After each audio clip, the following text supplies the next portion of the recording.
Michael, Shawn, and the Takeover Legends, where the truth hurts, but also makes you laugh. Baby, tap in. Tap in. Don't never stop if you want to be on top. Yeah. Low waist, fat, baby, tap in. Oh, I'ma tap in for sure. Tap in. Tap in. Ladies and gentlemen, we done made it to a Tuesday. Michael, Shawn, J Black, Shawnee Scott.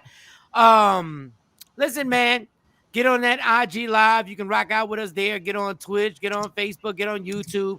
Michael, Shawn, and the Takeover Legends will download that Media Room 360 and make that pop off. That's all you got to do. Then you can take us every single where, no matter where you at. You got us on Media Room 360. Shout out to Kathy Black, already on here. Yeah.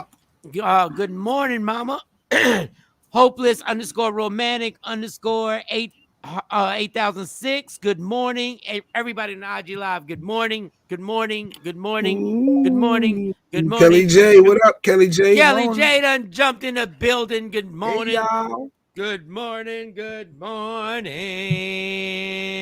I am Shelly. What is that? Shelly. Shelly Niece. Good morning, fam. Good morning, right back at you. SJ Fades. Good morning, right back at you. Everybody. Oh, Shawnee. We hear it. And he doesn't leave you and he stays with you. He's still okay. Okay, we hear you, Shawn. We got a chick yelling on the show.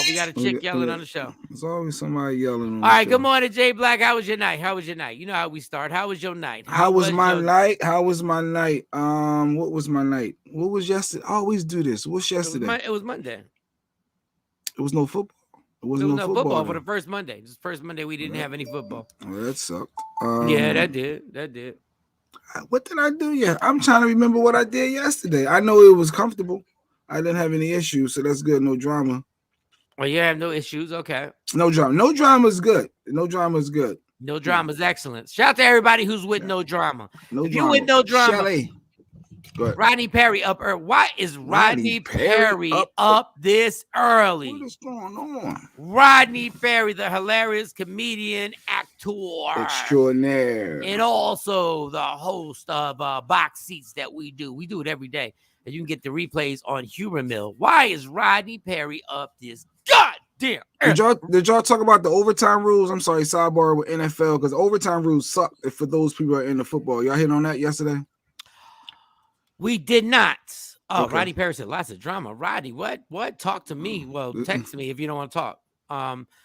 The NFL overtime rules. Okay. I didn't believe they should be changed. Me and Jay Black had a little debate. For those who don't know, when me and Jay have a debate, it's never like what we're on here.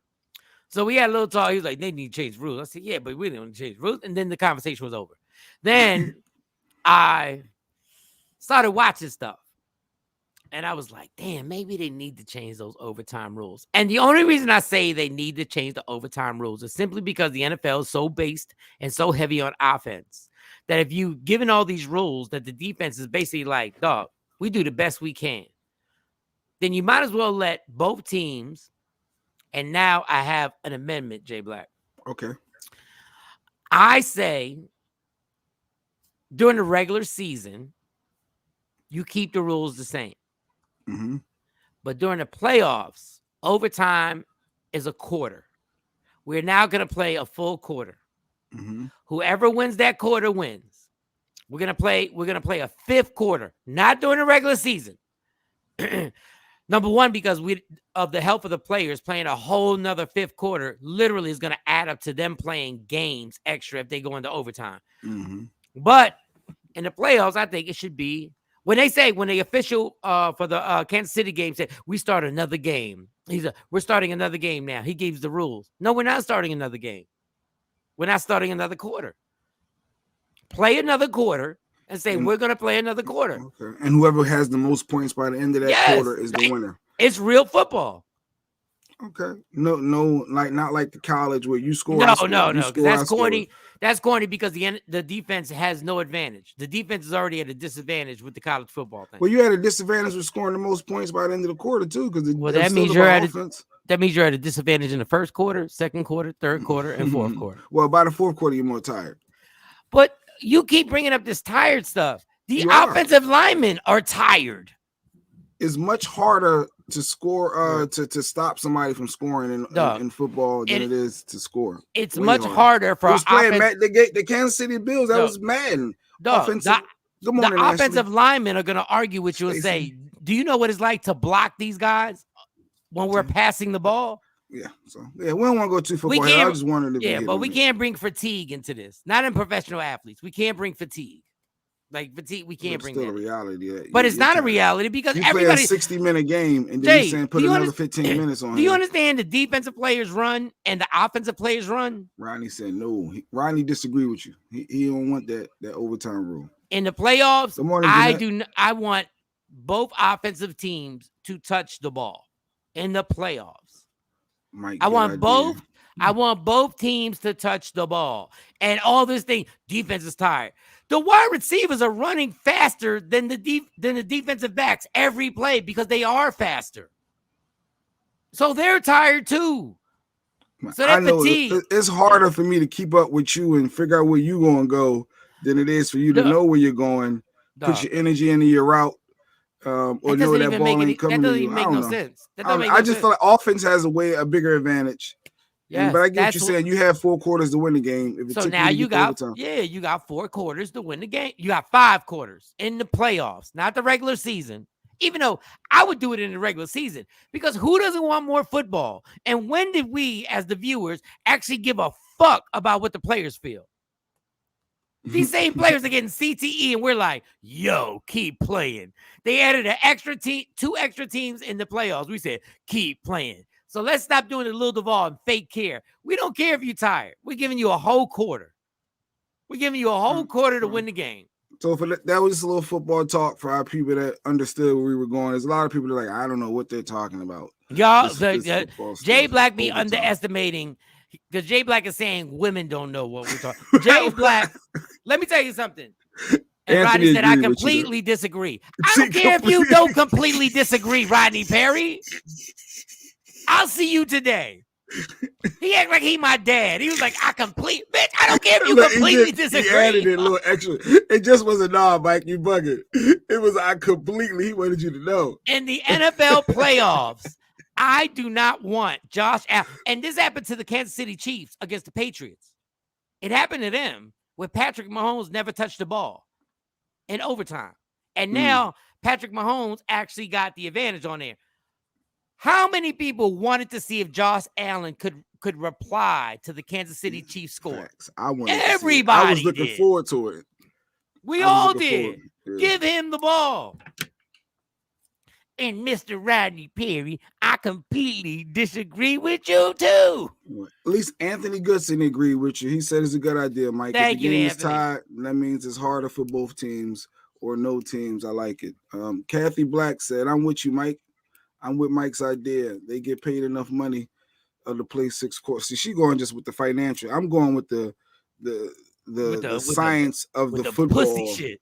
Oh, they tired. Do you understand what you just said? They tired. That's not analytics. Analytics never says they're tired. I'm just saying. Nobody's ever said, yo, don't do this in the NFL because they tired. Nobody tells that the boxers in the 10th round, yo.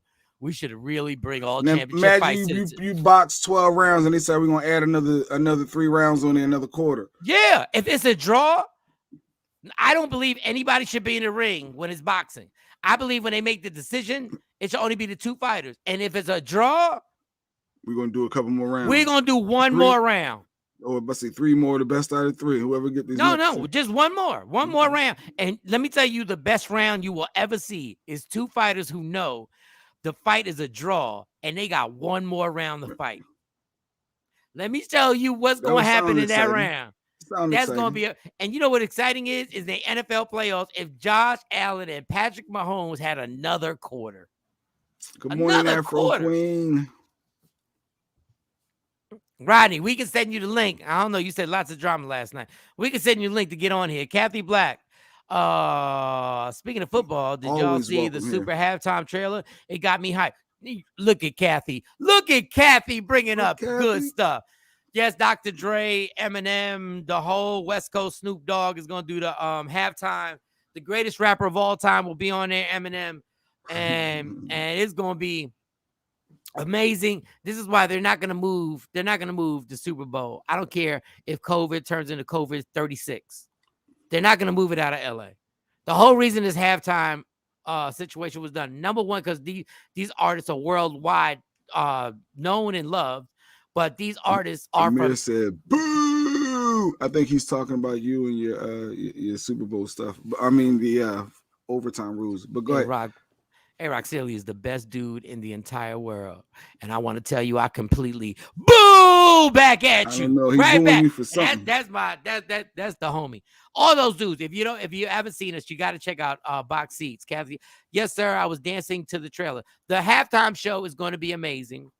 That's going to be dope. It's going to be in LA. It's not going to change anything, and they're not going to move it to Dallas Stadium, AT&T Stadium in Dallas, even though they would, because that's the backup plan. Stacey Mitchell, what's Patrick's girlfriend spraying champagne on the people below her?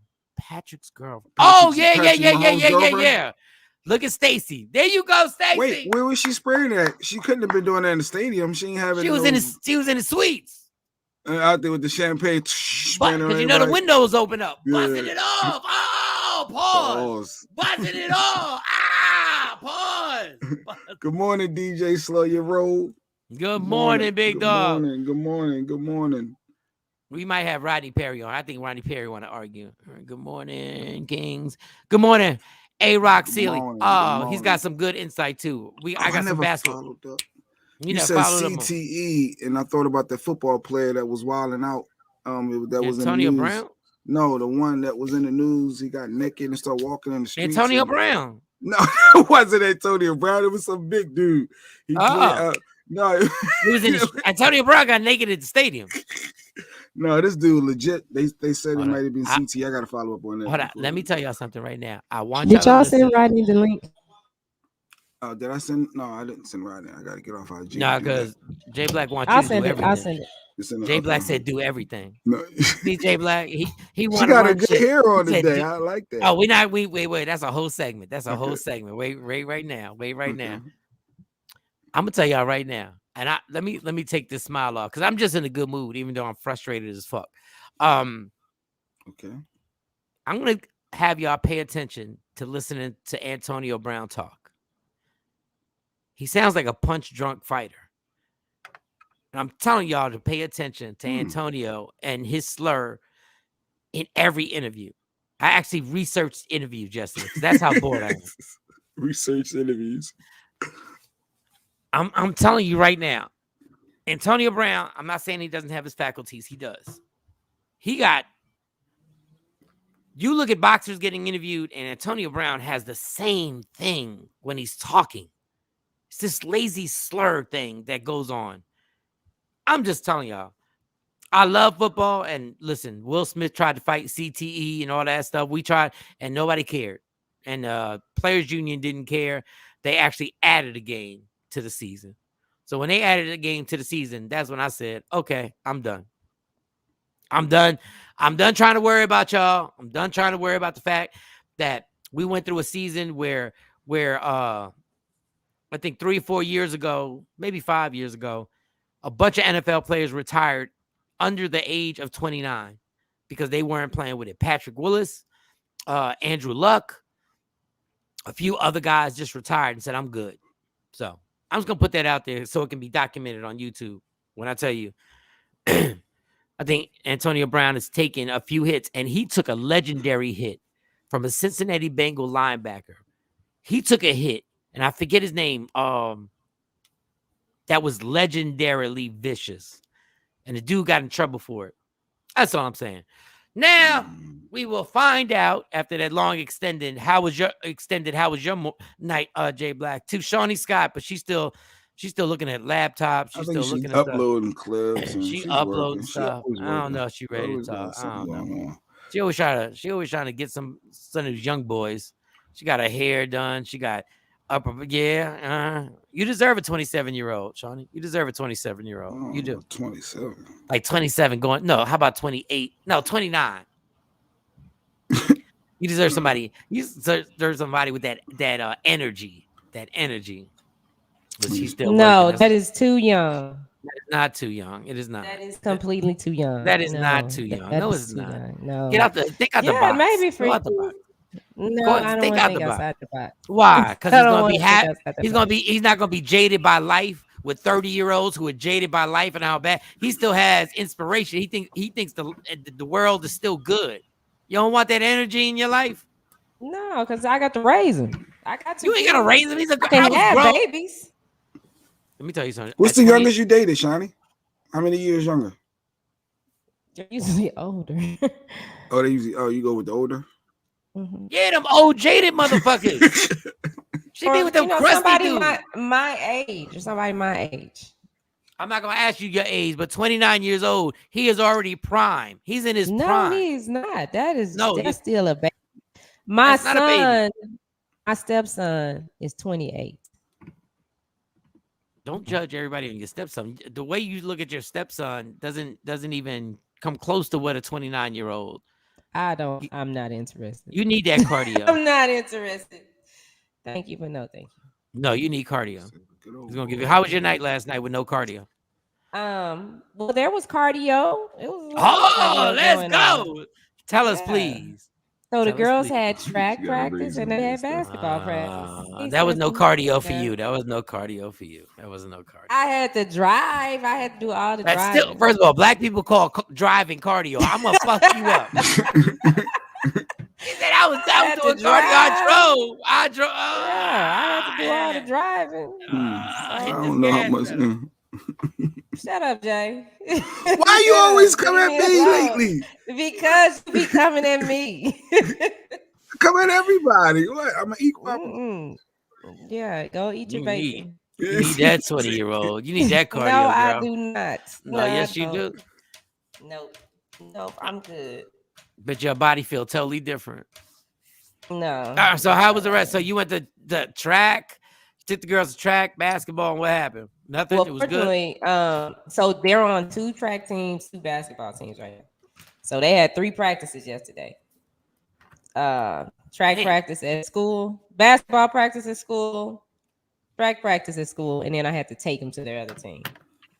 Damn. Yeah. It's crazy right now. You raising an Olympic team over there. So what made you get the sexy hair today? You got the sexy hair. Well, actually, after the show, I put it on.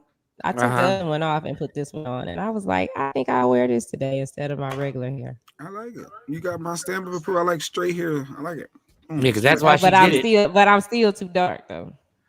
God damn, that is so disrespectful. We gotta stop that bad myth. That we like the straight hair, but I'm still too dark. I'm not a colorist. Just because I end up dating light-skinned individuals does not make anything wrong with that. So let's it ain't stop about with you dating them. It's skin. about what you say about us dark women. I don't say anything negative about dark-skinned individuals. I'm dark-skinned. Why would I say something about me? Hey, Jay Black, just in case, I'm not saying I disagree with you, but your hoodie, I wanted to tell you, boundaries matter. Respect them. Respect them. I'm trying to respect people's boundaries. Jay got something against dark-skinned women. I do not. I mean, you can be dark and not want a dark woman. There's plenty of men that's black as tires and got lily white women. Black as tires. See, that could be shady. That's a shady. I mean, I would like to pile on Jay. Like y'all know, I would love to pile on. I honestly don't agree with that narrative, but I know Sexy Mo has spread that. Like I get it. Yeah, like, Mo has spread it heavy. Got people thinking Sexy Mo is the one who spread this against narrative, dark-skinned people. and but I've never seen that. Damn. I have on here because Jay. Okay, like when Jay got all them pictures and he was doing the thing. Which one would you go out? Oh, real quick, and you got to pick one end of the night, the hotel. Mm-hmm. And so he got all the light-skinned women, and then to be funny, he put 2 dark-skinned women at the end. No, I'm just putting different females up, and you got to compare and pick. So why you put the 2 dark ones together like that?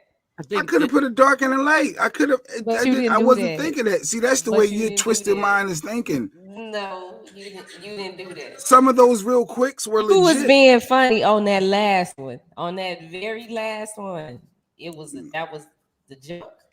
Viola Davis and Cheryl Underwood. You had to pick. You was being funny. Yeah, whatever. Yeah, you just said it. Yeah. No, I was just putting different people together. I don't think it was color. I think he was actually just being very disrespectful to his opinion of who's ugly and who's pretty. Absolutely. But we can get some. I mean, but he could have got some ugly light skinned girls too. Like in his opinion, not my opinion. In his opinion, who's ugly and light skinned? Give me some ugly light skinned people. I got a bunch. Yeah, let's see what Mike said. Wait a minute, what you trying to say? Talking about yeah, like it ain't no ugly light skinned people. I didn't see. I see him every day. I mean, I see ugly people every day. You're not gonna get me into this basing everything on, and I see ugly people based on my opinion. I gotta be careful because the ugly people that I see is based on what I like. So it might not be right. I might not be right. Somebody else might think they're attractive. Somebody might. If they dark, we know Jay don't think that. Jeez, it's too early for this. It's too early. She coming in hot. She came in hot first thing this morning. Too early for this, Shawnee Scott. I might not let you in the club. Might not let you in the club because you coming in. So is it bad? You know what? We got a lot of stuff to talk about. We got Nice with it coming on here.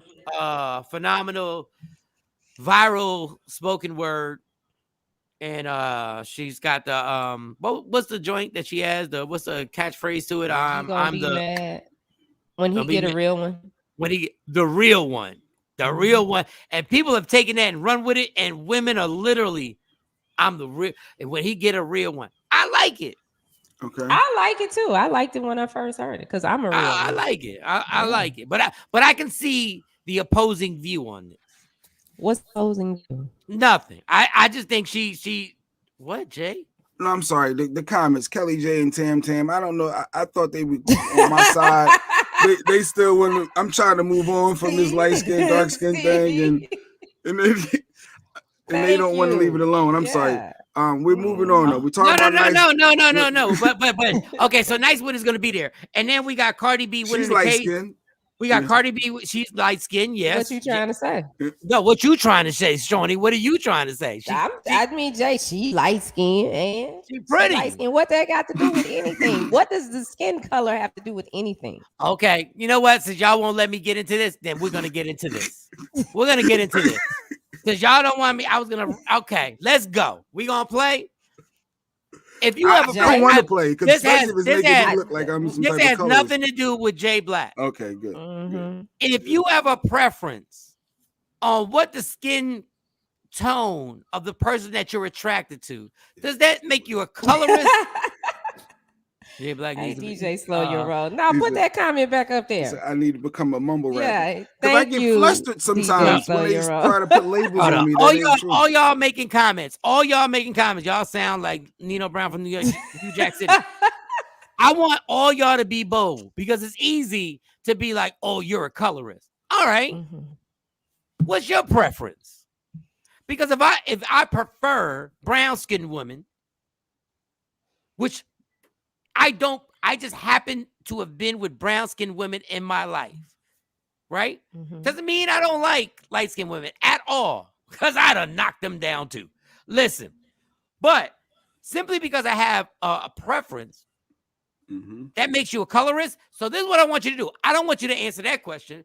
I want y'all to see if y'all bold enough on IG Live and bold enough up here to tell us what you like. What you like? What you like? You like skinny chicks? Or you like thick chicks, or you might like bigger than thick chicks. Does that make you anti-skinny chicks? Stacey, all right, Stacey. The first emoji. What's the first Stacey, emoji? what is your preference? I want to know what you like. I need to know the color of the person. I need to know the height. I prefer a black man, no matter the color shade. So then you're anti-white. I absolutely am. Bam. So let's go. So don't kill Jay Black because he might have a preference, and I'm telling you he doesn't. It's not about the preference. That ain't it. No, Jay Black, the no, topic. he was Stick to being. where Mike is going. Stop No, trying to What you don't personalize like, this. what you don't like, Shawnee, what you don't like, and it's untrue what you're thinking. It really is untrue. But what you don't like, it's okay to say you're anti-white. But Jay can't say I'm not anti. I feel like they should be treated different, but I don't think they're cute. And you get mad over that when it comes to you. But you was quick to say you was anti-white. Yeah, absolutely. Okay, so what's the difference? I mean, I ain't got nothing against them. It's just I ain't never wanted to date no white man. So once again, I believe Jay Black is not She said anti-brown skin. But if Jay Black's saying the same thing, what we mad about? Come on, y'all. Tell me your preference. Tell me your preference. What's your Afro preference, Queen. Jay? No, we're talking about the listeners. What's your? I'm asking you though. I'm asking you. What's You your want me preference? to just say my serious relationships happen to be with light skin or mixed. Wasn't your individuals. ex-wife brown? Nah, my ex, she Oh, hell. was super light. She was super light. Oh, I did. I And then never the met her. last one, she was half white and black. And then now my current one is really just a coincidence. But Afro Queen. The question is, where does your preference come from? And no, I do not have a preference. Just black. Then you have a preference. Do y'all understand? If y'all say just black, y'all have a preference. just black. That's What a preference. school did y'all go to? I don't have a preference. Just black. Like, it don't matter what type of meat I eat. Just chicken. Pause. Y'all get it? I like my man. Here it goes. Skinny, thick, but not too fat. As long as his penis stick out more than his stomach, we good. Okay. Let me read that again. This is what Kelly J said. This is why y'all need to download Media Room 360. See us on YouTube. Kelly J said, this is why I be worried about our ladies. I like my man skinny, thick. There's no skinny thick. It's an oxymoron. You can't be skinny and thick. Let's break this comment down. You can't be skinny and thick. Now, this is where the comment goes even more wrong, but not too fat. First of all, there's no fat if it's skinny and thick. Where did fat come in? As long as the penis stick out more than his stomach. If he's skinny thick, if his penis don't stick out past his stomach and he's only skinny thick, you're going to jail because you're fucking a ninth grader. Okay, that's what you're going to jail. So what are we doing? It's too early for this. Black is beautiful. Yes, God bless. But put that back up. Don't see. Thank you. Yeah, leave that there. DJ slow roll. DJ slow roll. DJ slow roll. We love you for this. But this is the most cowardly comment ever. What is your preference? Black is beautiful. Black is beautiful. Yeah. It could be dark black, light black, brown black, light skin black, super light skin black. It could be anything. No, put him back on it. Okay, I want DJ slow roll. I get to the other comment. You are just trying to accommodate everybody. We need to know what your type is, DJ Slow Your Roll. DJ, we will take when you slowly give us your comment. Tell us it. Black is beautiful. No. Black is everything. Period. There are tons of shades of black. We want to know your shade, homie. Dark black? He might like all black. No, we need to know yours. Everybody got a preference. DJ Slow. I don't have a preference. Just black. Yeah, black. what black? Because your black. Your ex-husband, I think, was brown. No, he's a black man. I'm just a black. No, person. We need the shade. You brought up the shades. You can't just say black because you're killing I Jay don't Black have for a having preference shade. on the but I don't do that. I don't be like, oh, he yellow. Oh, he black. It don't matter. All right, Johnny. Whatever. Anthony D. Goodson. As long as he ain't white. Exactly. What you like / prefer and what you discriminate against is two different things. I like thick chicks, but making good would make the cut. But you like thick chicks. Okay. Point being is just because you like thick chicks. Jay's married, so I can't even say what I want to say. Listen, okay, if he was single, Jay Black would not turn down a badass brown chick to smash out. To smash out. Lady to smash out. Allegedly. Making good would make the cut. Listen to the book. Put that bullshit back up. Let me break down Anthony Goodson's bullshit. He said discrimination is two different things. I like thick chicks. He said, but making good would make the cut. Who the fuck are you to put making good on making the cut? I'm just being Shawnee. Oh, so making good just made the cut? Is that what you're saying? Making good just made the cut. She just Anthony D. Goodson. You talking one of the most beautiful women in Hollywood just made the cut. Why? Because you like thick chicks so much. Somebody who happens not to be a thick chick just made the cut. Your response, Anthony, is on you. I like tall, brown, thick women.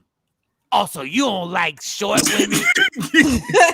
That's what you say you're for saying. Everybody, Shawty, see? If a chick is 5'5", Mark, you too good for a 5'5", bitch. You don't like them short? You don't like them compact and lovely. Oh, God. Go get your WNBA chicks. Yeah, well, he Here got go her. Kathy. Now everybody want to. Oh yeah. Now open up on what your preference is. I like dark to mocha skin. That mocha skin makes me laugh. Men, but have dated a few light skinned men. Look at that. But have dated, as if you made an exception. Yeah. You made an exception. I squeezed him in. I dated a Michael Shawn in my life, but you know, every once in a while, I never dated out my race. Jacqueline, I don't have any preferences but prefer black men. So you have a preference. Do you understand? People, did y'all not have any? What did y'all score in the SAT? Don't nobody remember that. You said I don't have a preference, but I prefer black. The word prefer black men means you have a preference. I am a fucking. I'm a professor right now. I have to school y'all. Listen to that. The only class in high school that I was exceptional at was English. I know y'all don't believe that, but that was the only class that they had me stuttering Macbeth and all that other stuff, and I didn't want to do it.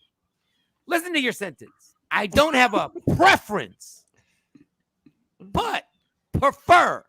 Prefer is telling you you have a preference. Doctor. Do y'all help your kids with homework? I don't have a preference, but I prefer.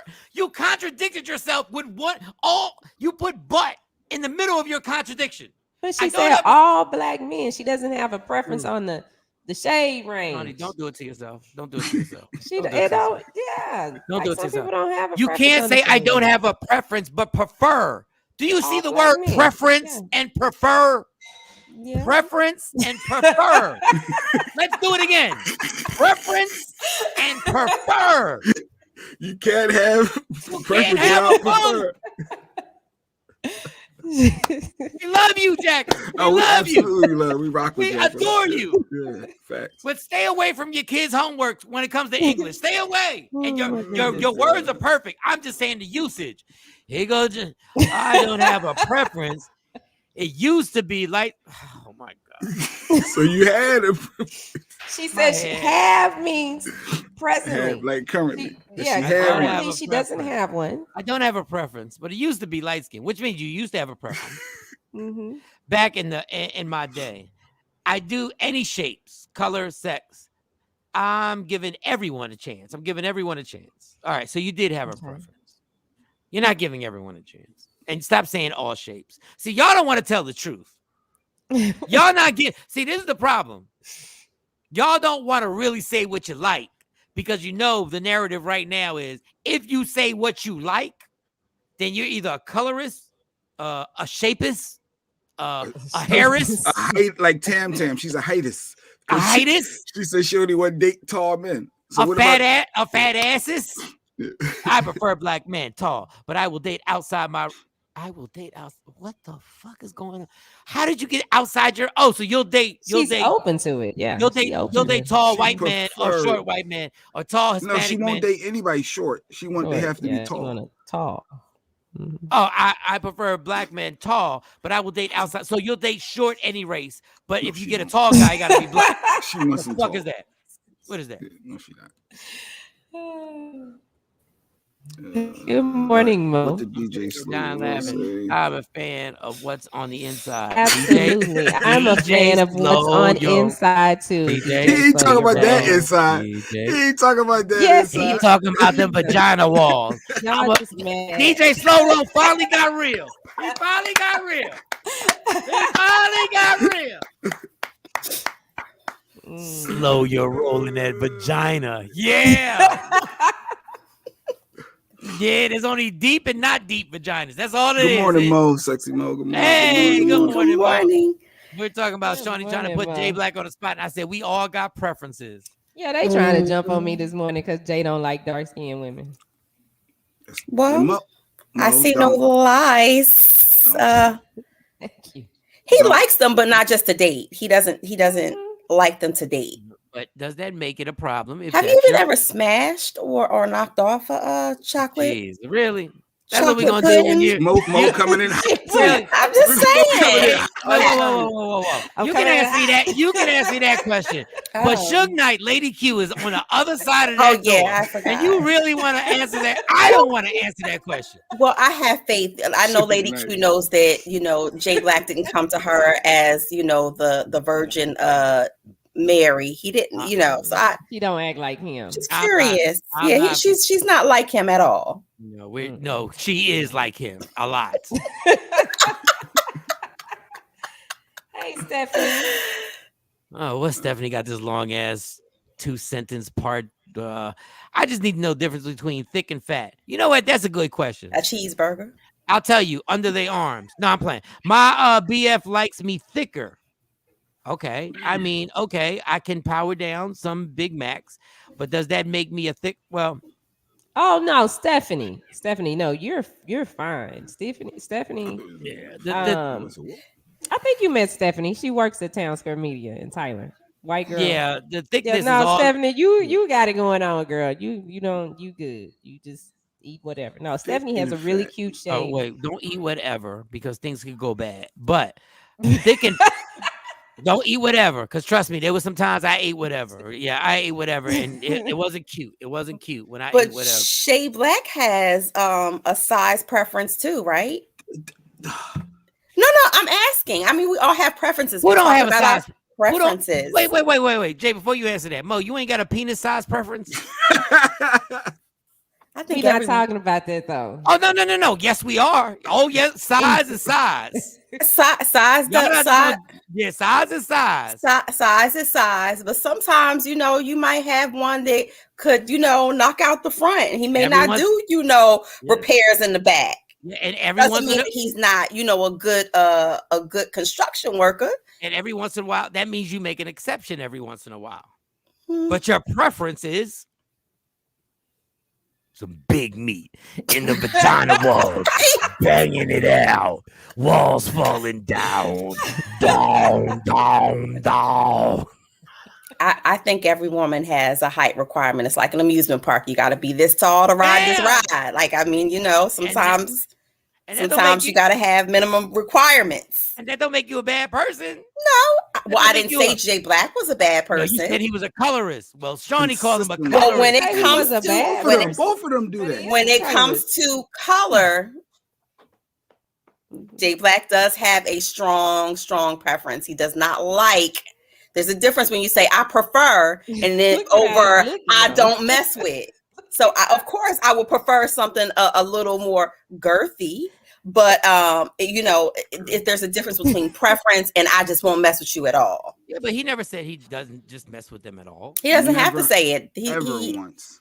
his You don't actions. have to say it. I can't. he doesn't have to say it. He's I not can't going bring to up. say I'm that. not gonna bring up facts. I'm not gonna bring up facts. All right, Shawnee said, As "I long as good." you, Mike knows, I'm good. Yeah, Stephanie got it going on. Stephanie's No, cute. Stephanie, don't allow that between No, the difference Stephanie between. has a little Coke bottle shape. Stephanie Yeah. looks good. Yeah, Yeah, Stephanie looks- but- I think you met Stephanie. where was she working? She was in the studio. You were down there, and I think you met Stephanie. Oh, Stephanie, stop. You're Got fine. long hair. Oh, Stephanie, Yeah. I'm not being disrespectful, but you could have got it, Steph. Listen, Yeah. I'm not saying you were looking at me, but I think you were. But listen,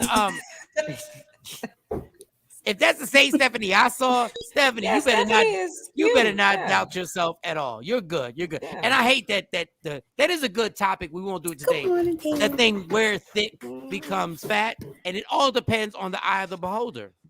Yeah, because she not Some- fat. She got a nice shape. No. Oh, here go Kathy.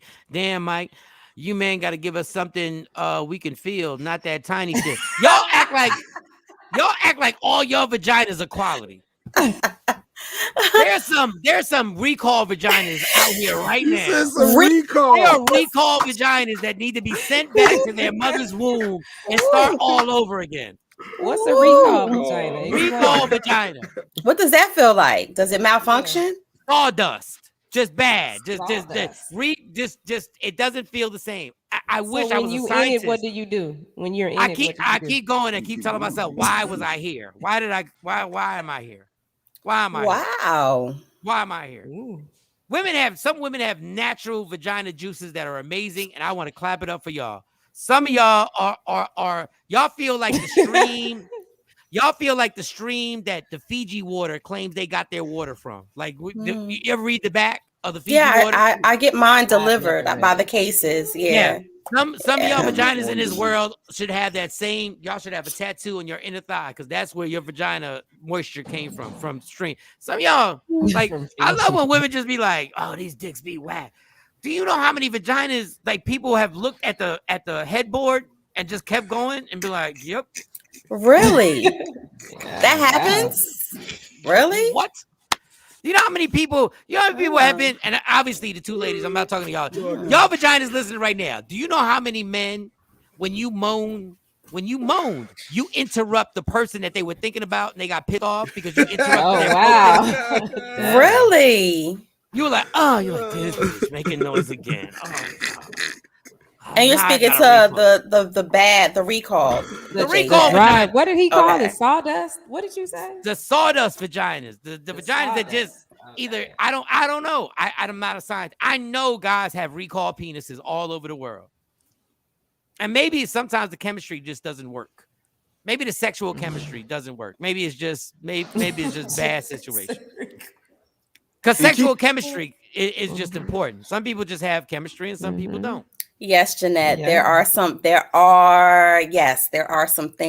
that I know that we need to ask men.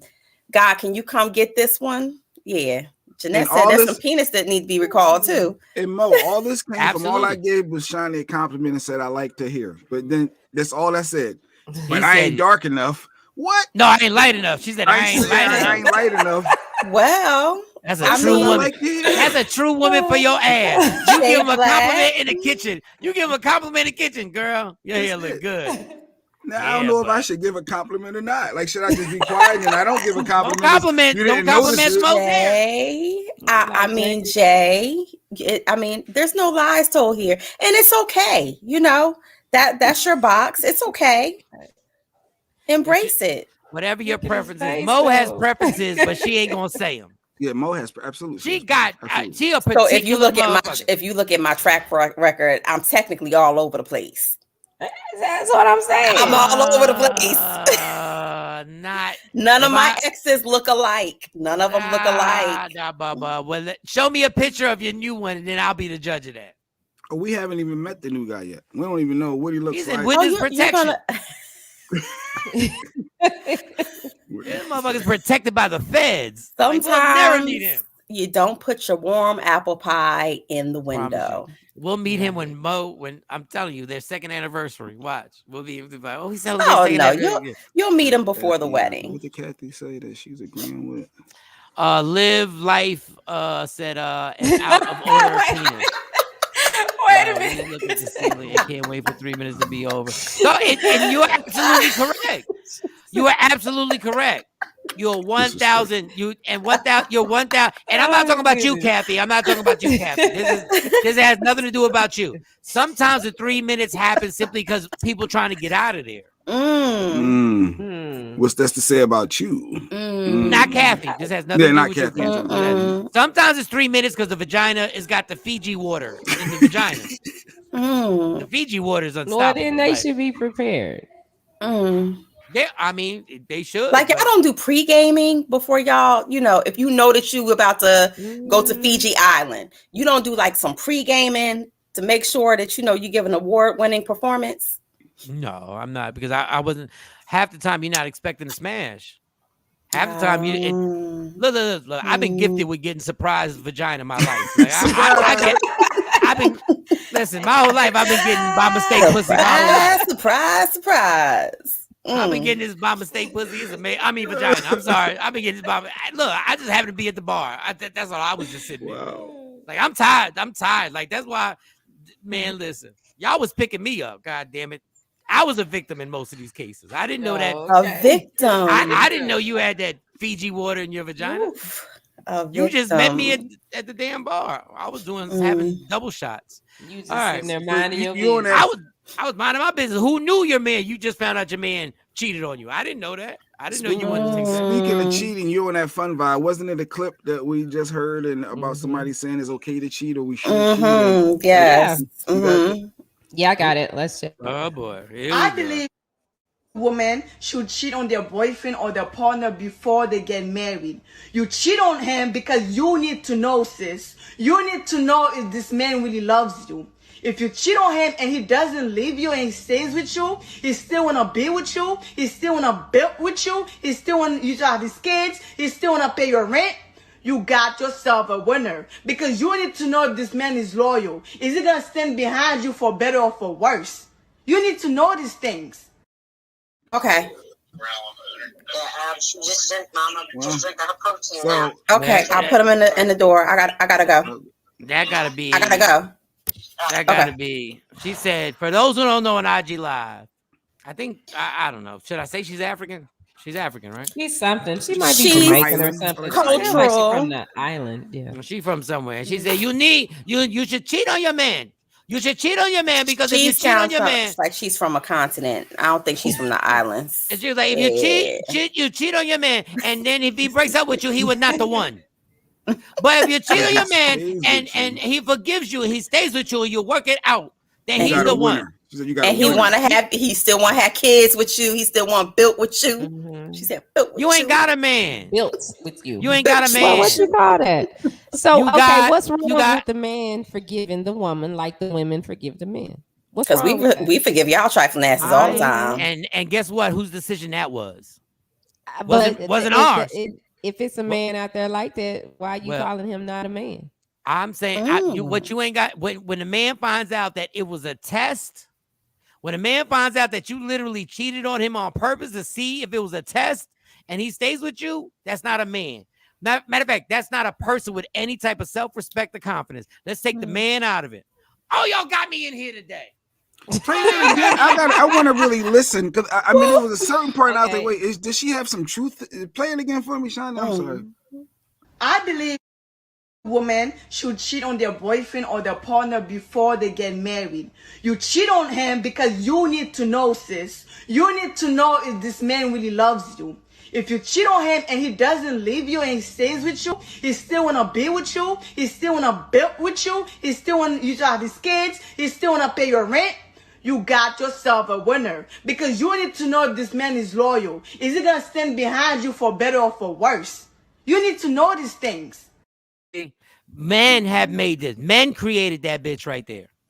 Men created that bitch right there. She said you need to cheat on him before you get married. Before you get married. So you're going to do a contradiction to find out if that man, see what that girl right there is wounded. Yeah. She's wounded. She's and that young lady really think that what she's saying makes sense. You need to cheat on him to find out if he loves you. Let me repeat that, y'all. She said, you need to cheat on him to find out if he loves you. Once again, the biggest oxymoron. The relationship you saw your mother and your father have brought you to here. You need to cheat on somebody to find if they love you. Sweetie. That's dumb. Somebody get a therapist. Somebody call a therapist. I get what she was trying to go with, finding somebody that's loyal, and I get you can't find out I if don't think somebody's it's about loyalty though. and you can't riding find out if somebody's loyal by being disloyal. But- Right. I mean, but my thing is, you're gonna have a sucker. You actually want to run over him. Because Actually, she cheated. The men cheat and women stay all the time. And how's that worked out, Shawnee? I mean, I don't know. I don't cheat, so I wouldn't do it. I wouldn't do what she said. But it's just like, why we all up in arms? She's Haitian. We up in arms because she said, in order for you to prove your love to me, I have to cheat on you to see if your self-esteem is so low that you'll be like, oh my God, I'm staying with you. TP says she's Haitian. That's Danny Deuces, and she talks like that all the time. That's the way she always talks about men. Okay. She is young, and that's the problem with Instagram, and that's the problem with social media. There are tons of men listening to Kevin Samuels and tons of women listening to this chick. Fuck the honorable. Yeah, I will never. I will never. I just say that because I got guys at the barbershop literally thinking that this con artist, what he is a con artist. All he does is find angles. The same reason, the same way we do shows is what he's doing. It's very manipulative to set shit off. But this lady said, in order to find out if your man loves you, cheat on him. You got absolutely, Amir. You got a winner if he sticks around. Yeah. So if he stay, you saying he a punk? I'm saying if he realizes that this woman is doing this to test his love, you have no self-esteem. If you stay, you don't test my loyalty by being disloyal to me. So your and ego men hurt. who do it, no. You messed up the values of the relationship. You screwed up all the relationship. If a woman leaves a man cheating once, we had this debate last week with Jay Black. If you leave me when I cheated once, I can't be mad. You were right. You were absolutely right to bounce. It's a gift. Forgiveness is a gift. And I think that we just trample all over it, men and women. Yep. You know, men and so women. So he couldn't forgive her for being, for, trying to set him up. Because, in a marriage, stuff happens. Shawnee, let me ask you something. This is hypothetically, and y'all can put all the comments and be like, woo. We together, right? And you found out I cheated, right? You found out I absolutely smashed the spinal cord off this bitch. And then you say, and you're like, Mike, you really did that. And I tell you to your face, I just wanted to see how loyal you were going to be to me after I cheated. How fast would you grab the gun or the knife? I just want to know, like, how fast would it be? How fast? Or the gasoline in her case? Or the gasoline? Like, how fast would it be? And you were honest. Remember, my whole thing is just be honest with me. So okay.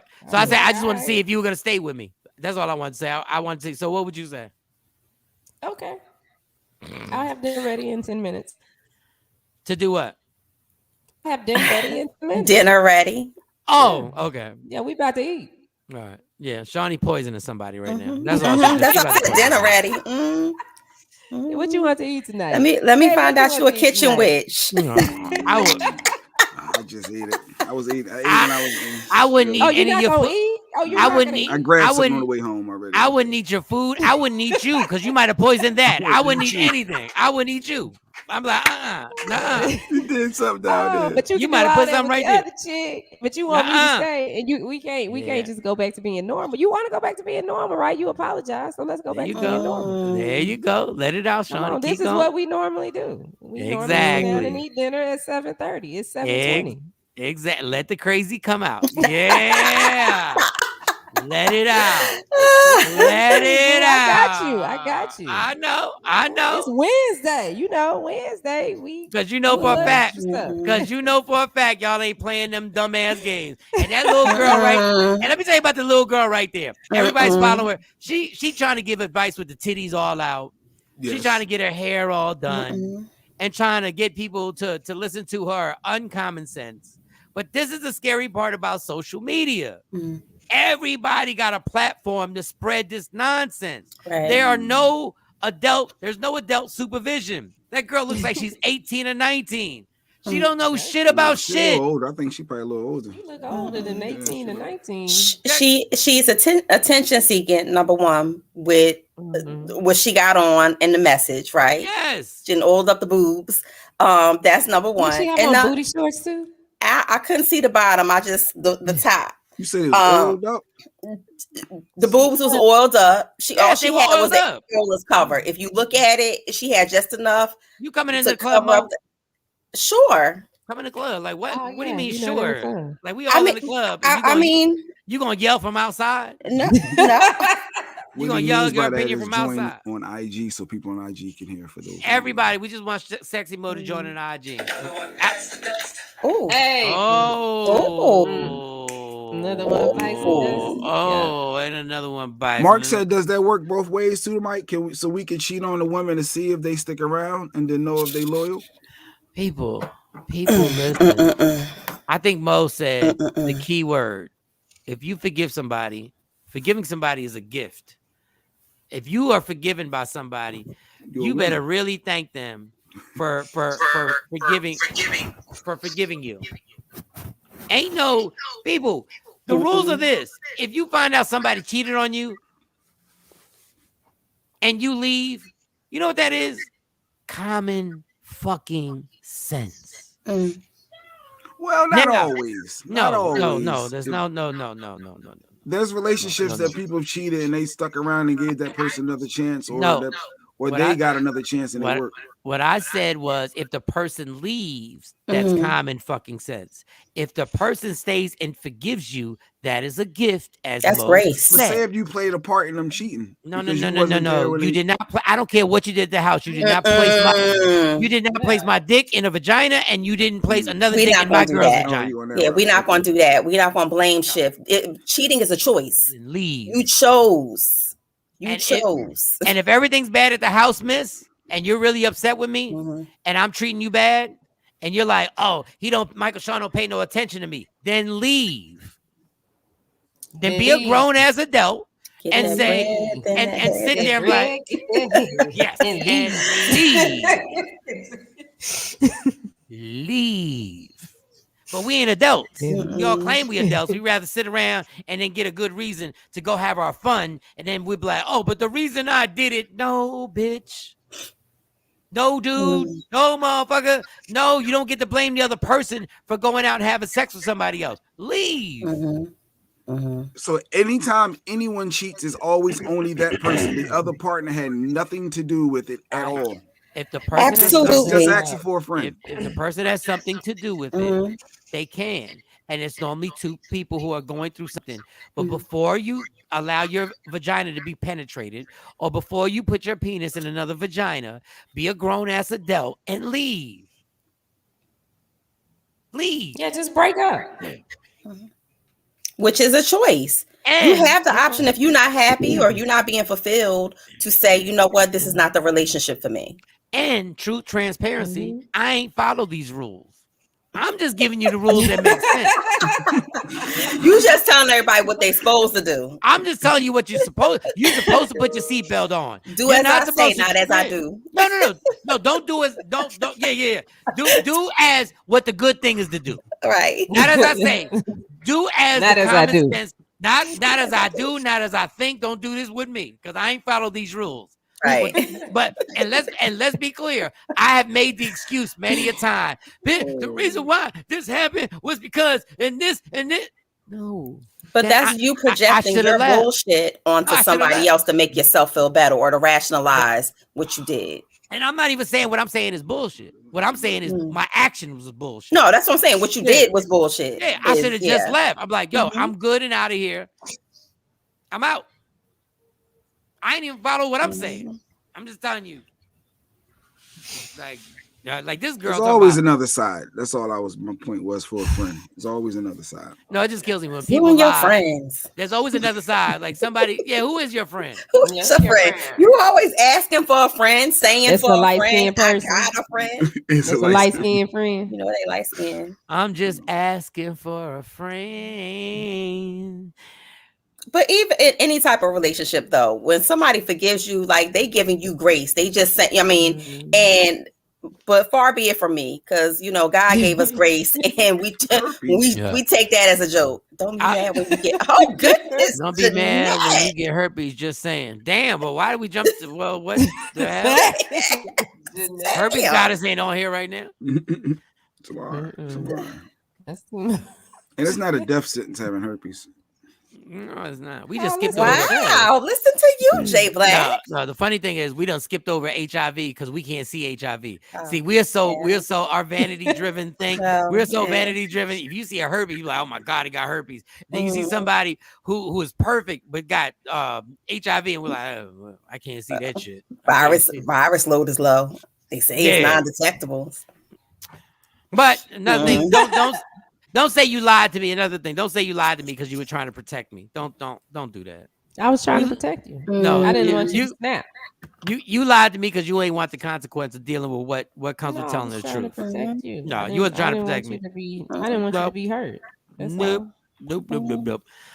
You ain't. I was thinking about you. No, you were not thinking about me. If you were thinking about me, telling you to tell me the truth. Don't tell me I was trying to protect you because I didn't want you to snap. No, you didn't want me to snap. Let's repeat that. You I didn't want you to snap. So that's why you, not me. I wanted to snap. You weren't thinking about my feelings. I wanted to snap. You didn't want me to snap. But see how calm you are now? Oh, no. Oh, absolutely, Rich. I won't be. Rich, I agree. What did Rich say? Everyone don't forgive for grace. Some people forgive because they're codependent. Yeah, right. But it's still a pass of grace that you're getting, is what I'm saying. You're still getting a gift of forgiveness, regardless of what the intention of the other person who's giving it to you is. You're still getting a pass. But they can be plotting. They know I'm only codependent, so I'm doing this just because, but I'm plotting my. But most people who are codependent on another person don't even realize that they have codependency issues. I'm gonna tell y'all ladies something. I'm gonna tell y'all something. That's your therapy hat coming out. But I'm gonna tell you got that one for free. There's a gang. There's people in my past. There are people in my past who gave me second and third chances. I'm not with them. They wasted their time. Because some people look like it's a walkover. I can walk over you. They should have bounced. They should have bounced when they found out. Yeah. So they wasted a gang of time. People have taken my kindness for weakness before. And I don't think that that's weak. I think that the other person is really perceivably the weaker person. Yeah, because you don't have any self-control. Everybody takes. I've been in that situation before. I didn't care until it just got too disrespectful. And I was like, okay, we just got to break up. That's when you look at somebody and be like, dang, you had potential. I'm dating you because I thought you had potential. I saw your flaws, but I'm still trying to work with you. Nah, we just had kids and was married. So I was like, well. You talking about Carl. Oh. So nurse practitioner. Some motherfuckers be dropping names and shit. Don't believe it. I mean, he's been on the show before. We talked about it. It's very open. We very transparent. We forgot about the name. Don't believe it. Sequisa said, I don't believe in second chances. Listen, I'm not saying I don't believe or do believe. What I'm saying is you make a choice. But when people say they took my kindness for weakness, that's another thing that offends me. Because kindness is really the strongest thing that you can find in a person. Absolutely. It's literally the epitome of the strength that you want to have for guys, heterosexual guys. The person that you want to be the mother of your kids, kindness. The person that you want to be in a relationship with forever, kindness. All the other shit fades away. All the looks, all the everything. There's going to be kindness when we're 70, hopefully when we're together at 70 years old. So when people take kindness for weakness, it just irritates my soul. But I will repeat, you have no obligation to give somebody a second chance. If you find, as Mo said, that grace to give somebody a second chance, God bless you. I'm just telling you, chicks that gave me a second chance, we not together. You have every right to be like, listen, you're a good dude, and I know you got potential, but I'm not a fucking general manager for the NBA. I'm not trying to work out potential. I'm not trying. I'm not Bob the Builder. I'm not Bob the Builder. I ain't trying to build a nigga. Like, I just don't have that kind of patience. I ain't got that type of time. We cool. And for guys, when you're trying to save a hoe, listen, I can't save all these hoes. I can't. I ain't got time to rebuild you and find and get you to get self-esteem. I can't help it. They ran a train on you several times. What? I'm not saying that they ran a train on you and you're a bad person. I just can't rehabilitate this vagina and this mental state. I don't have time for it. But I'm going to tell you, you're not a bad person. Go get help on your own to recover. There was a lot of dicks in both areas. I'm sorry. Oh, goodness. Okay. True story. Okay. Can she go to wherever the recall vaginas go and I don't know. I don't know if the recall department takes back that vagina. I don't know. So with dating, it's tough with dating. So we're talking about dating and all that. So our next guest, we got Nice with it, Mike. She's in the waiting room, and she went viral talking about dating. It was a dope poem. So Mike, you want to set up like I guess what was your thoughts on the poem when you heard it, and then we could play it. When she did the spoken word, when she did her piece, and I should have just texted y'all. I already knew this was gonna run rapid. I knew that these women were gonna take it. I knew men were gonna do this. I knew men were going to do the remix and sit right there and watch it. And when you get a real one, the interesting thing about that is she was right when you're the real one. When you are the real one, she's right. When you find the real one. Okay. But then the whole fight was under it was in the comments. Well, what was the stuff that she was saying, does that create a real one? But we have her here now. And we'll ask her, does she think the qualifications of a real one, does she feel when people were coming at her trying to say that ain't being a real one? They came at her? How did this? I mean, but she got tons of responses. So, ladies and gentlemen, I was supposed to take a black and mild break, but I can't. Nice with it is in the building. Viral sensation. Nice with it. Is she there? And get her on IG Live too. Yeah, well, we're gonna play her poem first. Oh, so I can take it in here. Play the poem. Yeah. I'll be right back. Okay. You gonna be mad when he get a real one. Cause I'm gonna be cooking his food, running his bath water, massaging his back, putting him to sleep and praying for his soul. Yeah. You gonna be mad when he get a real one. Cause I'm gonna be taking his mama shopping and taking his kids on trips, giving him space to kick it with the boys, maximizing his wealth and furthering his education. Yeah. You gonna be mad when he get a real one. Cause he ain't going nowhere unless I quit him, and the odds for that is looking slim. And you pretty and saw his potential, but you couldn't bring it out of him cause I'm not mean. And I'm spoiling him cause he deserves that. While you just trying to spin his bread like he don't notice that. Baby, grind everything that you lack. And you gonna be mad when you get a real one cause he not coming back. Facts.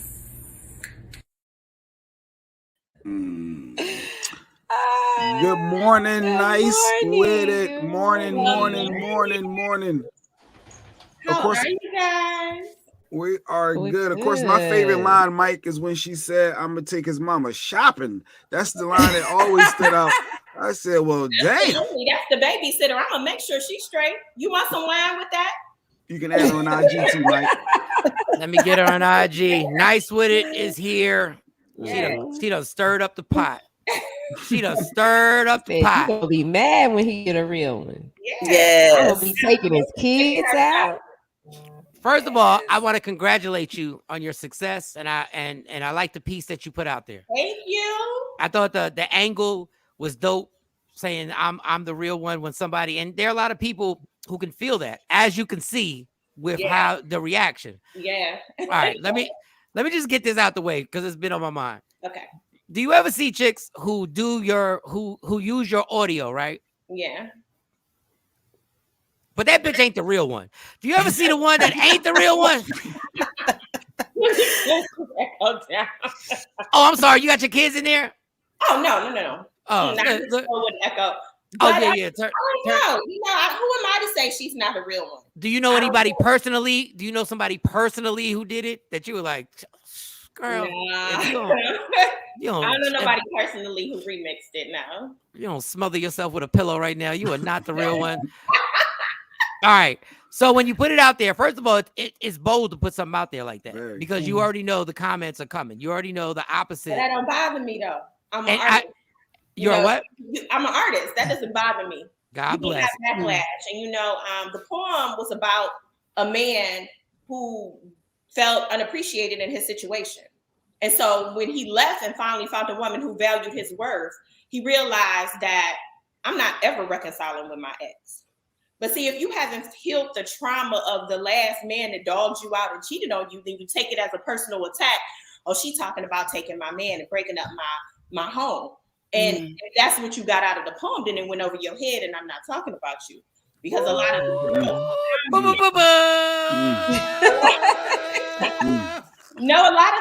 the girls were commenting under the comments, oh, well, you can come and get them. What time you gonna be here? And I say girls because a woman will never tell another woman that you could come and get my man. No, that's girl right. Because I'm not inviting a third party into my situation. But it just showed how unhappy a lot of people are in their situations. And if you feel like, you can get them, then why are you in the situation? I'm not going through the motions with nobody. Now, NyceWitIt, you don't have to answer this if you don't want to. Please do. But yeah, please do. We would like it. Damn, J Black. Even in my comedy, I might take it too far, but there's a root to what I'm talking about. So was there a situation that sparked this? Now, it may not have the whole piece may not be about that particular relationship, or was it multiple relationships that made this happen? It was one. It was one situation because I just went on a date. We discussed the dating, right? Date them all, sis, until you find someone. I just went on a date. I actually wrote that poem 4 hours before I recorded it. And while I'm on the date, the man was just explaining to me everything that he was doing with his ex-wives and how she wasn't appreciating any of it. And when it just makes you understand how good men turn to dogs, because you were doing all that, and she still cheated, and she still wasn't appreciating it. So yeah, that date brought out I'm gonna write a poem about this. And I wrote the poem in 4 hours. Like we complain that we want a good man and we want someone that can reciprocate all these things, but then when you get it and you cheat, it's not enough. You get greedy. And so that motivated me to write the poem. So in essence, fellas, this poem is really, really standing up for us. Absolutely. Absolutely. And a lot of my poetry, I'm always on the woman's side. So I wanted to do something different and show the male point of view, show how the man feels. And a lot of them was like, oh, I need this. It's just, like I said, brought out the unhappiness in a lot of people's situations. Was there one comment?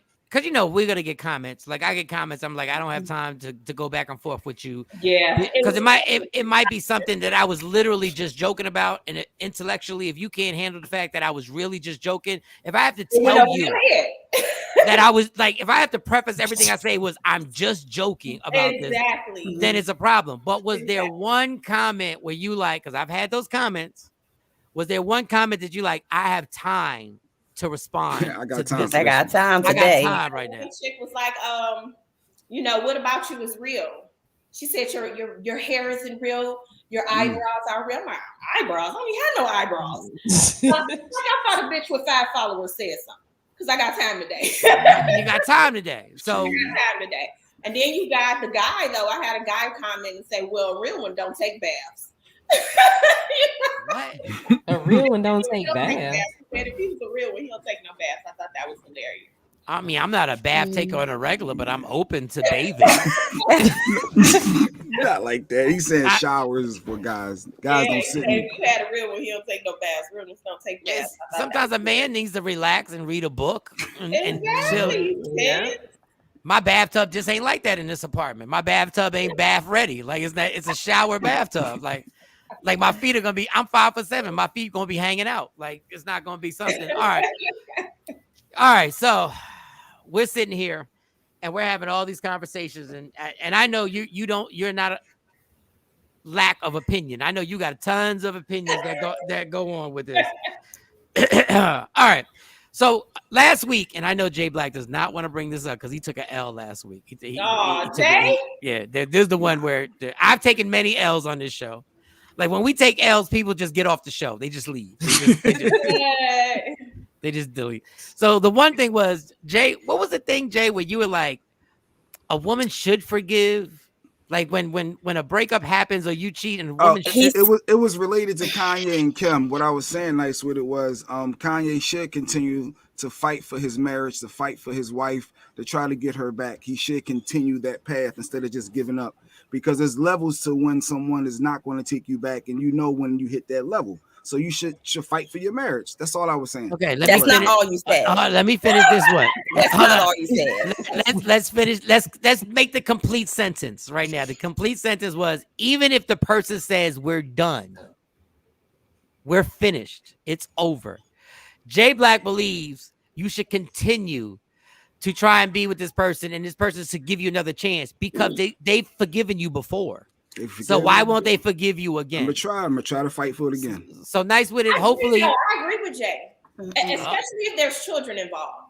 I think that he shouldn't be so quick to give up. I think he should fight for his marriage. I think he should fight for his family because this dating life is not where it's at. You know? So, but I agree with Jay.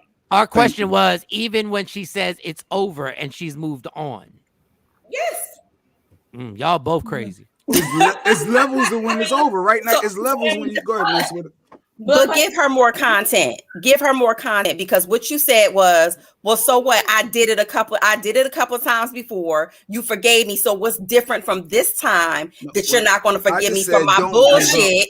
For my That's like, be clear, because that's where you was going with that, Jay Black. Yeah, at that point it's a cycle, Jay. So that's different. Now, if this was one-off, got somebody going on the damn merry-go-round. Mixing your ears. We're not gonna keep doing that. So now. All right.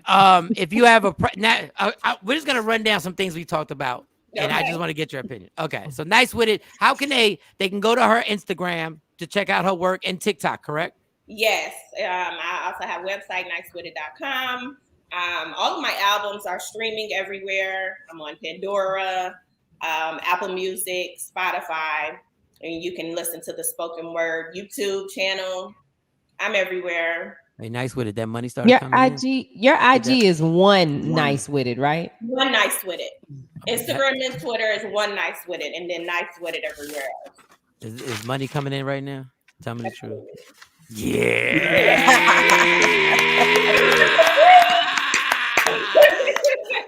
Yeah. Because let me tell you, girl, I can tell by your outfit, like the way you came dressed to the interview. I can tell it's different. Early. It's early in the morning. It's early, yes. Yeah, I see that whole thing. Okay, so if you have a preference, nice with it. If you have a preference on who you date, whether it could be skin color, it could be size, it could be height.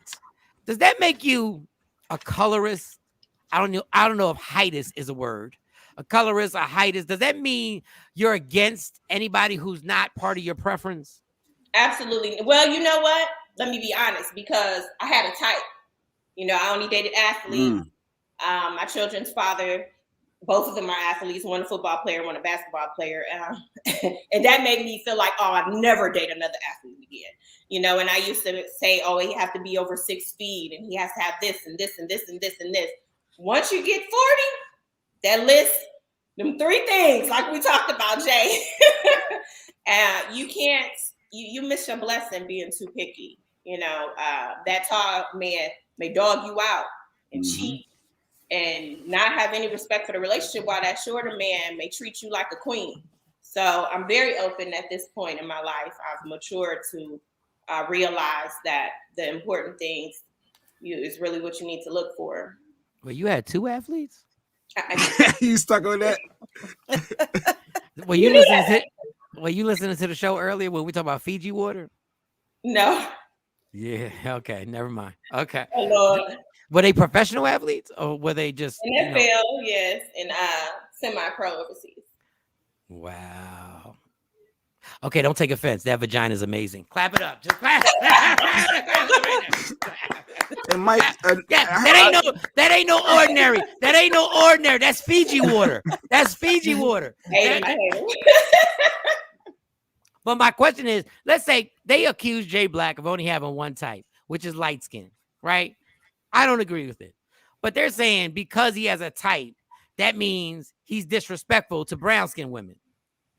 Do you agree with that? Well, it's just your type. It's your preference. Everybody's entitled to a preference. And they're leaving stuff out nice with it. Yeah, Jay Black. Well, bring it up. Bring it up.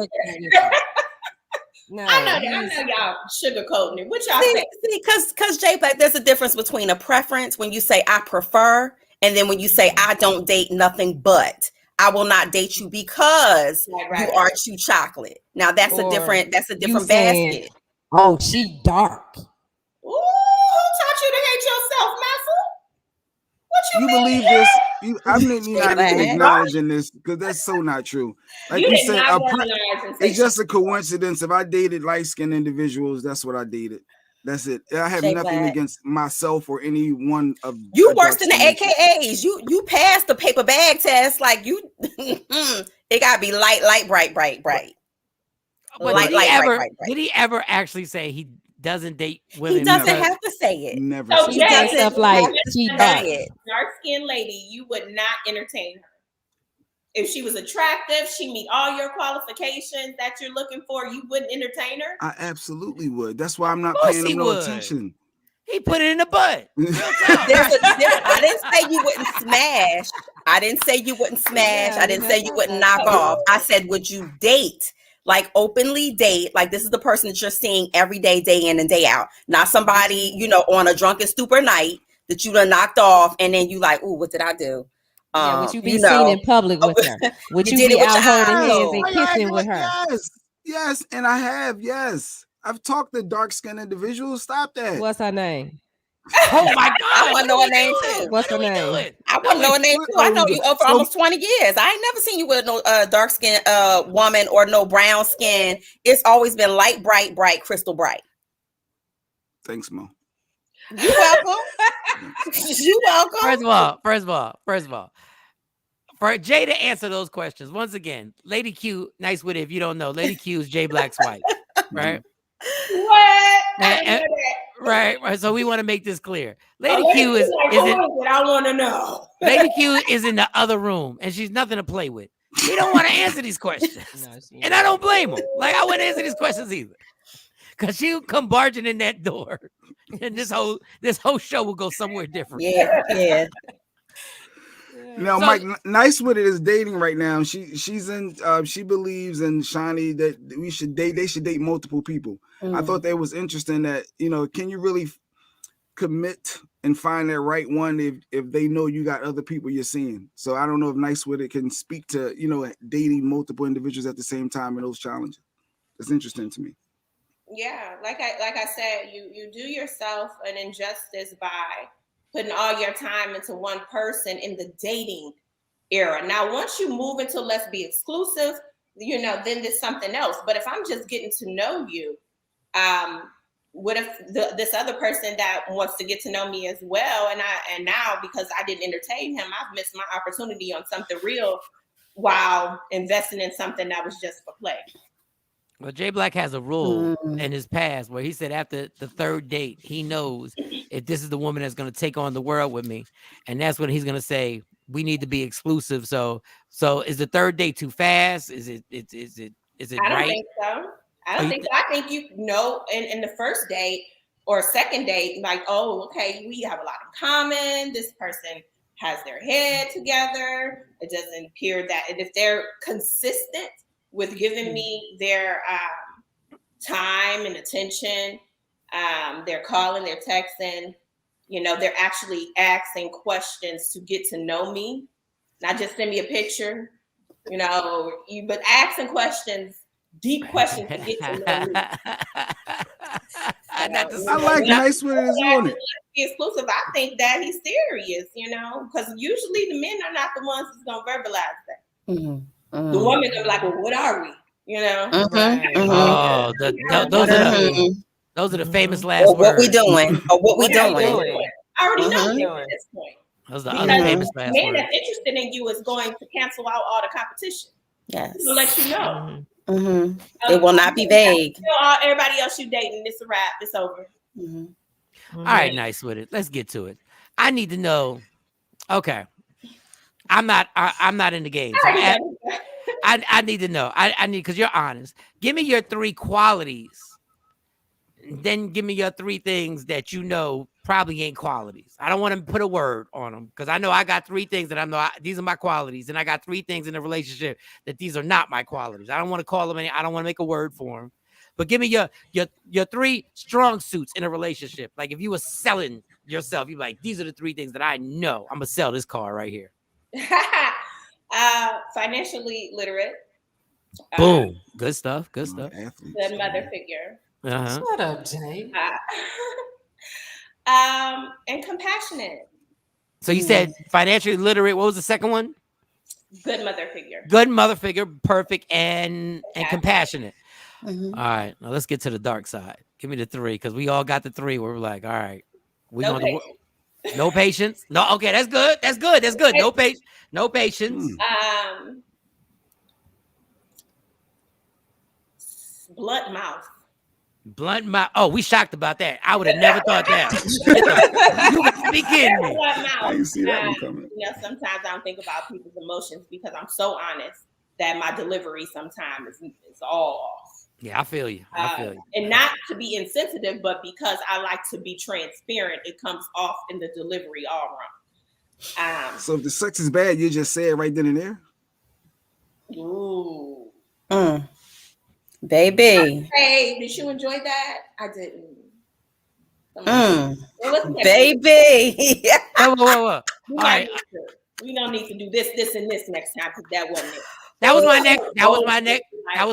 my next question. When you say, "Oh, I didn't," should the man, instead of being offended and having his ego crushed, should he ask you, "Well, how can we improve this?" Absolutely, because then you care enough to make the changes. If you're not even inquiring, like, "Oh, well, you're the only one that does a complaint," you're not trying to fix the situation. I'm all about resolution. Here are the problems. How are we going to resolve them? Don't just come with problems with no solution. And see, and I'm cheating right now because honestly, like you said, the guy would say, "You're the only one who ever complained." In my case, there's been a few that's complained. So I'd be like, okay, let's readjust. You gotta change something, Mike. There's something I'm doing wrong. I don't know. There's something I'm doing wrong. If you don't know, you can't fix it. As the HR personnel over Michael Shawn's penis. Like we want to know how we can work this out. We want to know how we work. Do I have to buy you the rose and get Sexy Mo to deliver the rose to us? And, don't sleep on her. All right, so we do this. We go viral, and things are happening for you, and you're getting the recognition you deserve. What is the next step? Where do we go from here? Before you go, did you ever take somebody's mom shopping?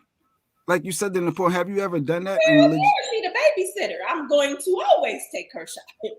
And I'm going to be gone for 3 weeks. And y'all have the time. Yes. I want to show her my appreciation for her keeping my kids while I'm out doing poetry shows or on vacation. I might take a 7-day cruise. Absolutely. Have the father. You want your children in someone's hands that you know is going to be treated. They're going to be treated good. They're going to be taken care of. You want to show your appreciation for them helping out. Yes, I'm taking her shopping. Have the fathers, with your recent success, have they reached out and tried to holler? Lord. Yeah. Mercury retrograde, bring all the exes back. Wow. Yes, they have quite a few of them. Do you ever slip up with one of them? Because you know, baby moms and baby dads, you know, it's comfortable. You already know what it is. Not authentic. And it was a time, you know, where me and an ex went back and forth. But I'm past that. You're not even my type anymore. Because that person I was, I'm not in that place anymore. I'm on a whole nother vibration, and we not even seeing on the same level. So that makes you not even attractive to me anymore. You're the same, but I'm not the same. So we're not going to revisit that. So, I mean, not just from trying. They're going to still try. Yeah, of course. And if they catch you after a few glasses of wine, you never know. No. At So, that point, just let it go. So people inboxing you meet people in the inbox. Like, do you allow that? Are you checking for that? I do get a lot of DMs, and I do get a lot of craziness. I done got marriage proposals. Let's have a baby. You know, I take you out. You're gonna get so many crazy DMs that you may overlook like business. Like, oh, can you do a show here? And you really have to have the patience to sit through and filter through the garbage to get to, and then you may meet somebody that actually just wants to befriend you and, not just the dick pics. And I'm just going to say it, the dick pics in the girl. Man, how many dick pics are you getting? Like, is it a crazy amount? Don't even feel the screen, do anything for that dopamine. I got a poem about that. But, really? You're going to get them. You're going to get all kind of foolishness in your DM. That's why I start hating a little bit. Not because I want dick pics, it's because I only got like 2 vagina. No. Like I've been on the radio for a long time, been doing comedy shows. I got like 3 vagina pics, and I'm mad about that. Like, why do I like Michael Shawn? like 3, and one of them would disappear every time I touched it. Like It's called vanish. He put the vanish on it. Yeah. I thought that was selfish. Go ahead, ladies. I thought that was selfish. If you're gonna send me a vagina pic, let me hold on to it. Like, No, you take but it back. what is it? All over the internet. Yeah, they didn't show their faces. It was strictly the vagina. And I was like, why can't I hold this, for Tuesday at 7:00? Go ahead, Mo. But what is it that makes y'all think that it's like a gift, like the golden ticket for you to put your dick pics in the DM? It ain't no hi, how you doing? My name is. It's just a boom. Yes. Look at me. Look what I got. And y'all be proud. And some of that be like children's place pictures. I'm like, oh, that's so cute. But y'all be proud and y'all be pushing sin. Oh, I got the answer for that. I'm just asking. Go ahead, NyceWitIt. What you got to say to that? Because I got the answer. I'm gonna let you. Do you have any comments on it? What gave you the confidence? The same way y'all think vaginas are amazing at all times. The same way y'all think these vaginas run the world, which in a lot of cases they do. Y'all have the same confidence in that vagina that y'all can get a man to come over whenever y'all want. And y'all can. Not every man. So the same confidence that y'all have is the same confidence that these cocky dudes have sending penises over, because obviously their penises have either been treated a certain way or whatever. But y'all got the same complex. Y'all think y'all can get whatever y'all want if y'all look good. I'm not talking about y'all 3 squares. I'm talking about women. Because I'm like, where you going with this? No, go ahead. What's this? We didn't ask for this.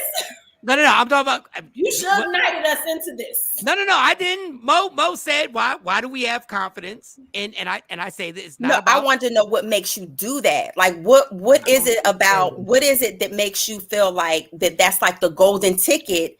And you feel like that you can just go into anybody's DM, any woman's DM, and say, "Boom, here it is, baby." Okay. And she gonna say, "Okay, hey." And the same way, women with vaginas think they can step in my pockets because they look good. The same way they think they gonna really hustle me for money because how bad they are, and how the potential. If I get to hitting Michael Shawn, I'm gonna get this bread from him. We're gonna start hanging out. I'm gonna be at the same spots he gonna be at because my vagina is this and I'm so big. It's the same mentality. But did they send you a picture of it first? No, they physically were in front of my face, which is even different. It's even bigger than sending a pic. They did it live in person. Well, Mike, you are an anomaly. I've seen women, throw more coochie at you than on a good softball Sunday game, just for no reason. So you don't really fit that box. I know. And you're not a dick pic person. You're not gonna just, peruse Instagram and be like, you know what? Boom, let me hit send. Boom, let me hit send. I'm talking about the men who really they're trying to date you, and they think that that's their entryway, like they're coming out to you. But what I'm saying is the same thing. Is just 2 different ways of doing it. One person is doing it in DMs. The other women are doing it directly in your face. And my little comedy ass radio ain't got nothing on dudes that were making real serious money. And the woman who thought they was going to hustle them and get them the Black Chinas of the world. So are dick pics hustle? Like, is that like a hustle game? Yeah, it's a hustle. It's a hustle because I believe my penis is supposed to turn you on, and you're supposed to actually I need to hit him up. Respond to it. Just like a woman's supposed to sit next to me at the bar and just stand there. When I was at the and just stand there and be like, hi. And that hi is supposed to be like, okay, I'm supposed to respond. And then when I get you, the first thing they're asking is, I'm paying for your drinks. Then after that, the next thing is the next time we go out, if we go out, I'm paying for this. And then ask me for a trip. Game of Thrones with it, mama. I'm home alone. It's the same arrogance. To me, it's just 2 different ways of doing it. That's all I think. The game is vicious out here. NyceWitIt said one thing. This single game that people are playing, which I don't ever want to tip my toes back into, is serious out here. And listen, man. The pickings are slim. You turned on. You said what? You're turned off more than you're turned on. Oh, absolutely. I would never want to be my jersey's in the Raptors. I'm not. They like. I feel like I see how crazy it is out there for women and men to be out there and try to find the real one. Mm-hmm. Yeah, like how hard that must be to try and find the real one and the stages you got to go through. Like I only go about even going through what Shawnee's going through and her telling the stories and everything like that. I would never want to be back in that game. Are you in the dating apps? Nice with it? You believe in dating apps? No. I think you get catfished a lot with those dating apps. I think a lot of them are just looking for sex. It just doesn't do it for me. So how do you meet your men? Like, how do you go about meeting somebody to get into a situation? Like, what? I meet them out in venues. Yeah. Or, a friend of a friend. Things like that. You got groupies now, don't you? I've had groupies for a while. Yeah, I've been performing for over 10 years. Yeah.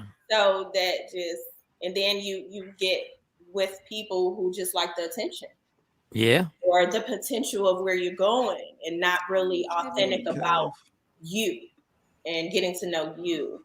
And so you have to have discernment for sure. Have you ever slipped up and just caught a groupie and be like, listen, man, I'm gonna enjoy this groupie for like after the show? Like, have you ever caught one? I mean, but my ex was a groupie, you know. Oh, here we go. I mean, it was a friend of a friend, but he was coming to all my poetry shows. He was my biggest, really, supporter. And so, yeah, that turned into something else. And it wasn't always bad. It was good, huh? For a while, until it wasn't. What? You want to dig into what happened? Was just the normal breakup, or was it something? Talk about that, I gotta try. I found out about a baby. Remember? Oh, exactly. About a baby. Oh, that's right. So no second chances for you. Mistakes happen. The whole family on the side, absolutely. Oh. All right, you have shared enough with us. Yes. You have shared, and thank you for being so open, and thank you for being so opinionated and being your natural self. Where do we go from here? What is the next step? Where do you want to take this to? What are we doing? What are we doing next? Continue to do shows. I'm writing another book right now, so you know that I released the children's book last year, end of last year. I'm writing a second children's book. My son will be the illustrator on that one. Oh, dope. And my daughter was the illustrator on the last children's book so that they can continue to get the royalties after I'm gone. Nice. All right, so Jay Black, do you want to interrupt and say this? You got any questions at the end? Real quick. But no, I didn't have anything. You sure? I think she's dope. No, I think she's dope. That's the bullshit that you don't even prepare for our shows. That's crazy. Like, really? You don't have a real quick for her?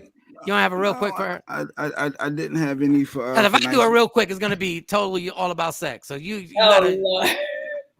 No. Well, I appreciate you guys. It's always fun coming on the show. Nice with it. Can we have you back on? Absolutely. All right. God bless. I want you to take this as far. There is no ceiling on your talent. There's no ceiling. This can. I wouldn't be surprised to see you in movies. I wouldn't be surprised wherever I see you. I won't be surprised. Power. Exactly. Yeah. All right.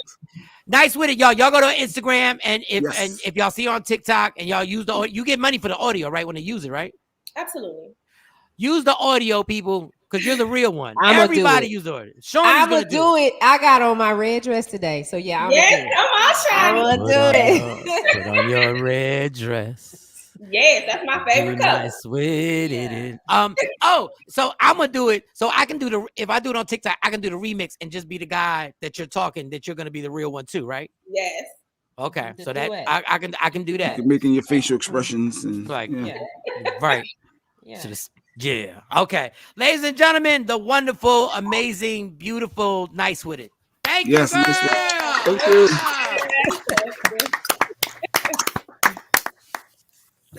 I love her energy. Good energy. I love it.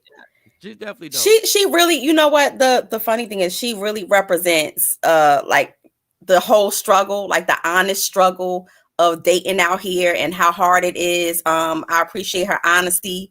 Because this thing ain't no joke. It's hard. Why y'all always trying to attack Jay Black like that? Why y'all do that in front of Always. company?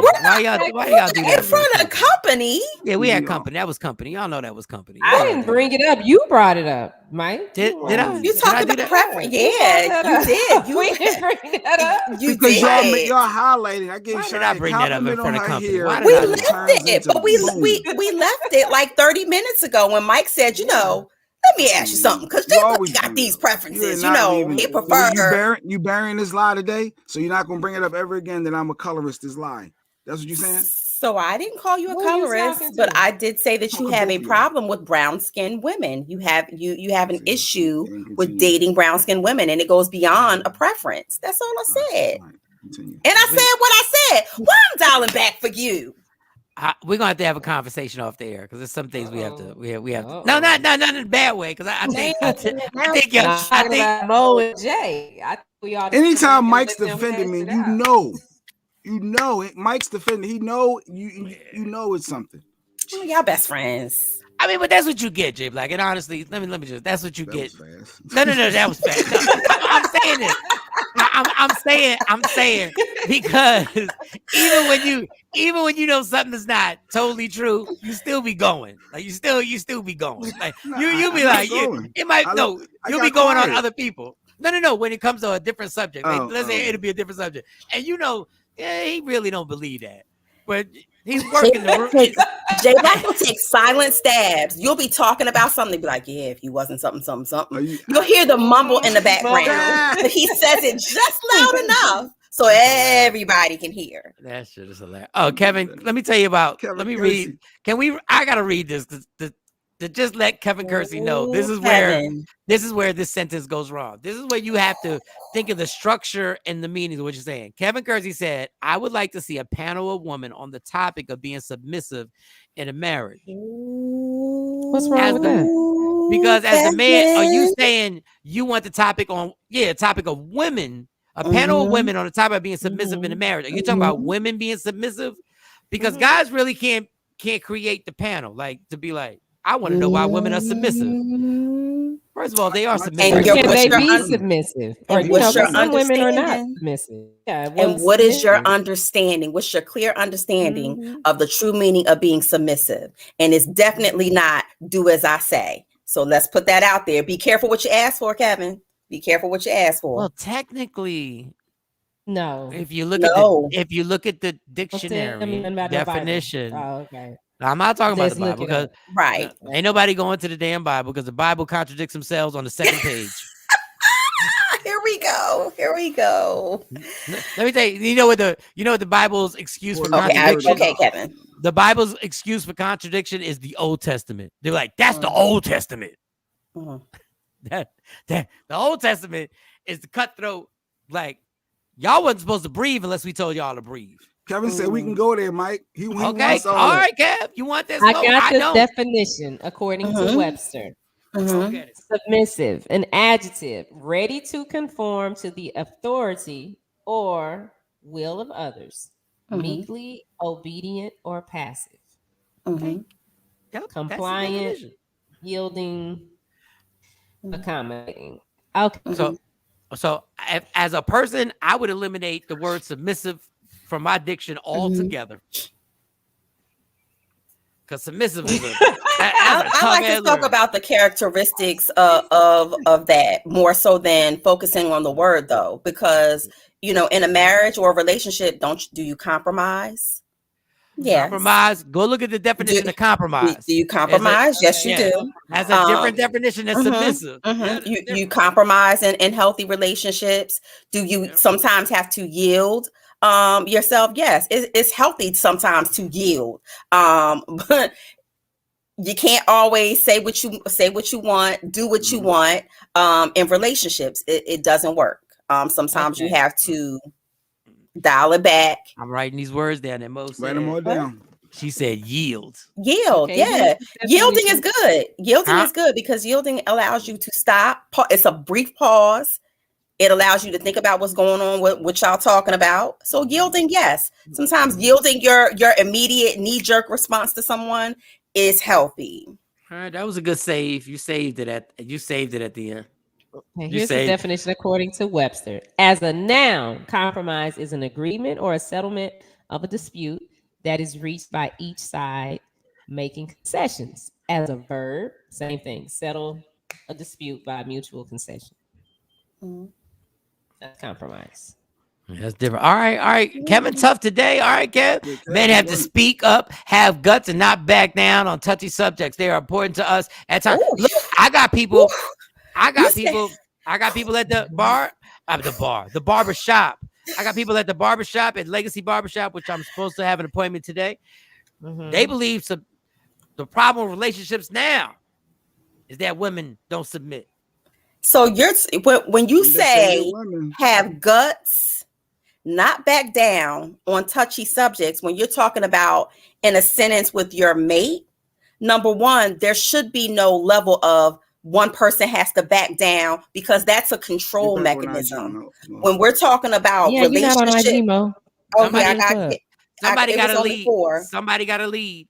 Somebody got to be the leader. We can't have two leaders in the house. So that is, you said when two leaders. Yeah, we can't have two leaders in the house. There's one leader. Everybody both can't lead. Put his comment back up. Put his comment back up there, because that doesn't mean that you're not leading the household and I'm not following your lead or whatever.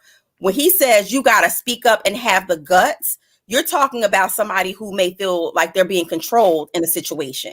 When you're talking about, you better have the guts to, that means that there's some level of fear that something is going to happen. When you're talking about you better have the guts and backing down, that's a conflict word, like a strong conflict word. I'm not backing down. That means that you're not open to hearing what the other person is saying. You're closing yourself off. And I am outside the club. I don't think he's closing himself off. I'm not saying him. No, I'm not saying him. No, I believe those words. When you say I'm not backing down and I have the guts to talk about this touchy subject is I'm the leader of this house. I'm not saying I'm saying that, even though I am, but I'm the leader. Okay, Mike. I can't do it without her. But if a man might just be like, this is my stance on what a man's role is, and that's a touchy subject now. You can't just have that conversation and say, listen, you overstepping your bounds. Why am I overstepping your bounds? Because you the woman. That's going to rub people the wrong way. So that is not healthy either when you say because you're a woman. Because that goes back to what I said about control when you're in a relationship. Now, when you're in a relationship, everybody has a role. Be clear. And I'm not saying roles identified by gender. I'm saying everybody has a role in the household. When a healthy household, everybody understands what their role is to contribute to make that household work, right? Yeah. So if y'all have mutually agreed on this is how the dynamics of our relationship and everybody is comfortable with that, then that's okay. But what's not okay is for you to have this control mechanism and say, because I'm the leader in this household and because you the woman and this is how it's going to go. That barrels on the lines of control. Well, what my whole example was him saying touchy subjects.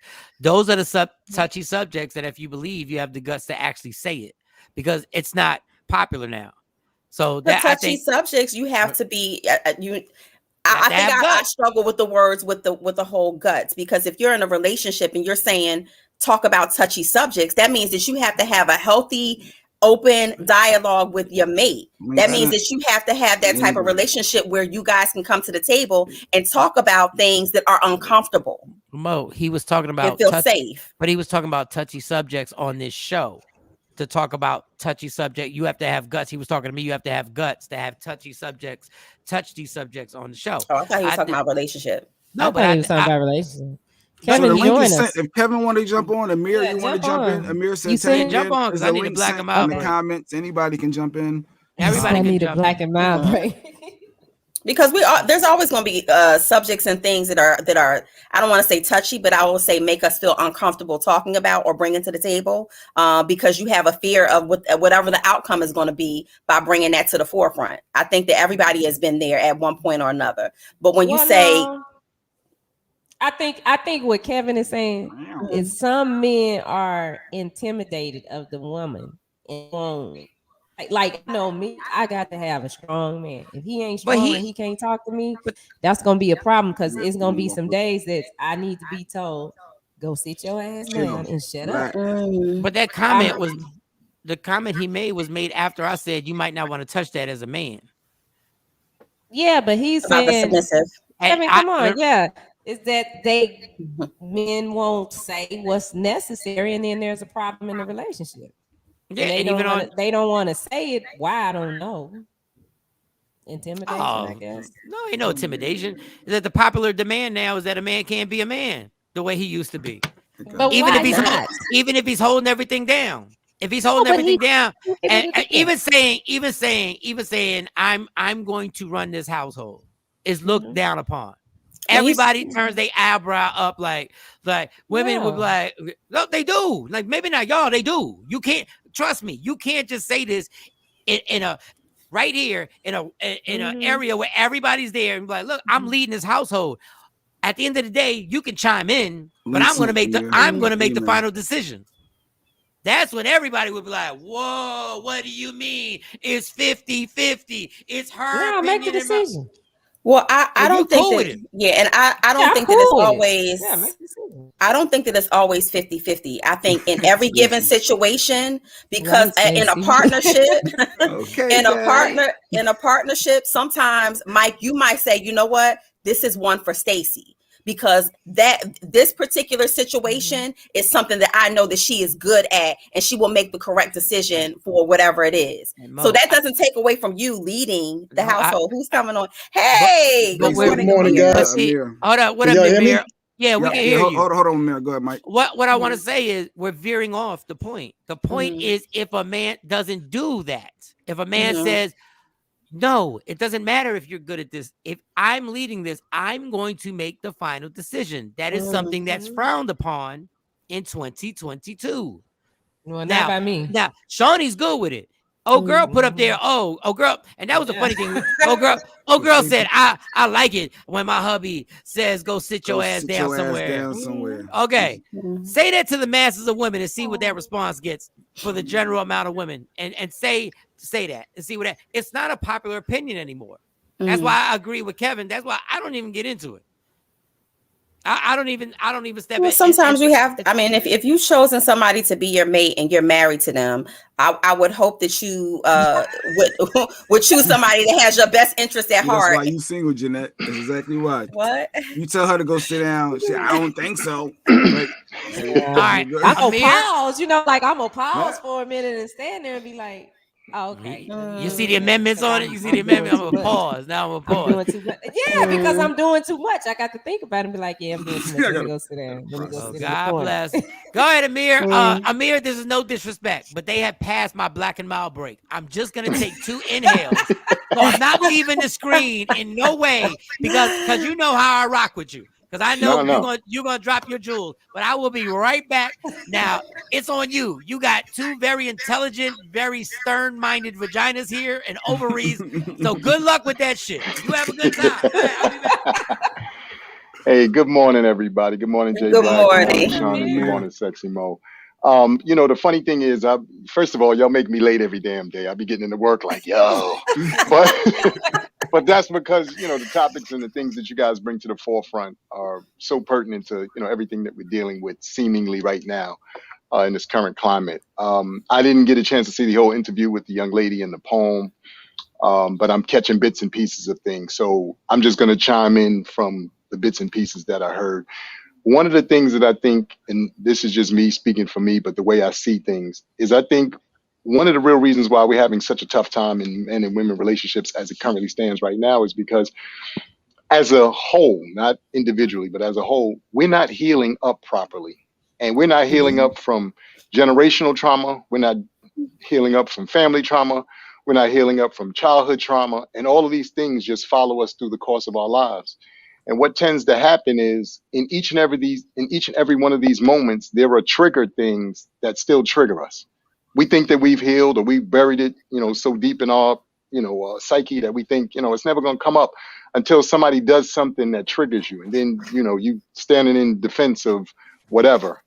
And I think when we start looking at whether it's poetry, whether we're looking at some of the other, people, like you said, who are coming up now on social media and having these stances that we think are, that we so either against or so for, it's because those are triggering mechanisms. You never really dealt with the issues that surround whatever it is they're saying, whatever it is they're doing, and how it is they're going about it. And I think for a good portion of us, until we can, be honest with ourselves about that, in terms of you have to make a solid checklist for yourself about all of the crazy and interesting things that you've gotten a chance to experience to hopefully this point in your life. And then you got to start deleting. You got to start updating. You got to start understanding that some of it just doesn't work. If you still are using possible ideologies that used to work for you in 84 and we in 2022, it just don't work anymore. It's not, everything else is upgraded. I smile about even this platform as it stands. Normally this conversation would have had to have been had at either one of y'all's houses, at a coffee shop, or something like that. We wouldn't have been able to do this. But now, thankfully, we have this kind of platform and we can bring this kind of information to the world.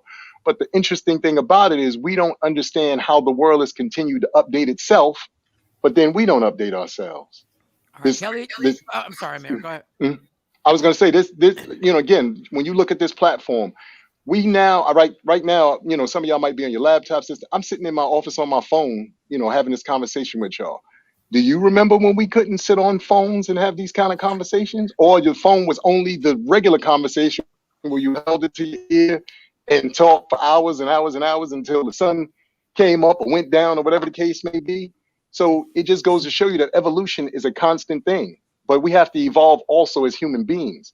And unless we're truly being honest with ourselves about that part of the process, we're always going to have these moments where we seem to disagree, and men and women, or all men are this or all women are that. No, you got to evolve. You know what I mean? Shout out to the vaginas, because I've evolved, but not evolved too much. Shout out to the vaginas who kept me on the phone till I fell asleep. Shout out to you, because I ain't never fall asleep on the phone with bad vagina and ovaries. Kelly J said, for me, in order to allow a man to lead, I have to feel confident in his leadership choices. If I don't, then I am taking the wheel and I'm driving. I do it for a living anyway. I got this, boo. All right. I mean, I guess she's looking at past situations to see if he led correctly, and then that's how she's going to decide. But Amir, do you take the lead in your relationship? So is your partner submissive? Yes. Well, here's the thing. First of all, and this is me. Hold on. No. Let me preface this by saying this. This is me speaking for me. I think that we don't understand how powerful our English language is, and by that I simply mean this: when you use words like submissive, when you use certain words, there is energy and thoughts and rules that go along with those words. The problem is because they've been misused and the way we've wielded them as a shield or as a sword, it messes up what people tend to use them for. So then over the course of time, it becomes almost like you're battering somebody as opposed to, you understand what I'm saying? So that's why sometimes for me, I don't like those words necessarily. What I do like to use is words like we come together and through conversation, we come up with greater choices, or we make, decisions together, or, we look at the, because I think characteristics versus words. Because I think when you start utilizing, again, certain words, they have a sense of power that really isn't good. And again, triggers. So, to the lovely ladies here sitting at the bottom, you say submissive, then it, you why they gotta be at the bottom? Why they gotta be at the bottom, son? Why did y'all play? But so depends on which way you looking at it. The breadwinner got the final say. The breadwinner got the final say. Oh, does the breadwinner have the final say? You know what? I think that's a misnomer as well, because here's the reality of it all. Even though you might be the breadwinner in your relationship, there could be a ton of things that the other person is bringing to the table that you just never take into account because of statements just like that. The breadwinner gets the final say. Yeah, your other mate who's not bringing in financial may bring something immeasurable to the relationship. Except the mortgage, the rent, the car insurance, the phone bill. No, but I'm saying don't discredit that mate. Don't discredit or say that you're... They may make it easier for you to go get the bag. And I say this, humbly, because again, depending on what age you are, we're at a stage and we're at an age now where, depending on where you live around the country, I'm still in New York and stuff like that. A bread box in New York is $2,300 a month. A bread box. I ain't talking about a mansion like you guys are dealing with in some of the places y'all are. A bread box is $2,300. So I don't give a daggone how much, how much money you bringing in, this, that, the third. When I was a kid, rent was $500.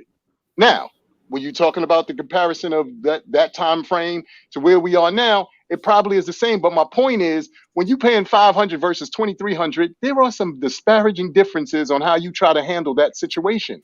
So we don't want to, be honest again with a lot of the new challenges that we're up against versus the old challenges that our parents might have had.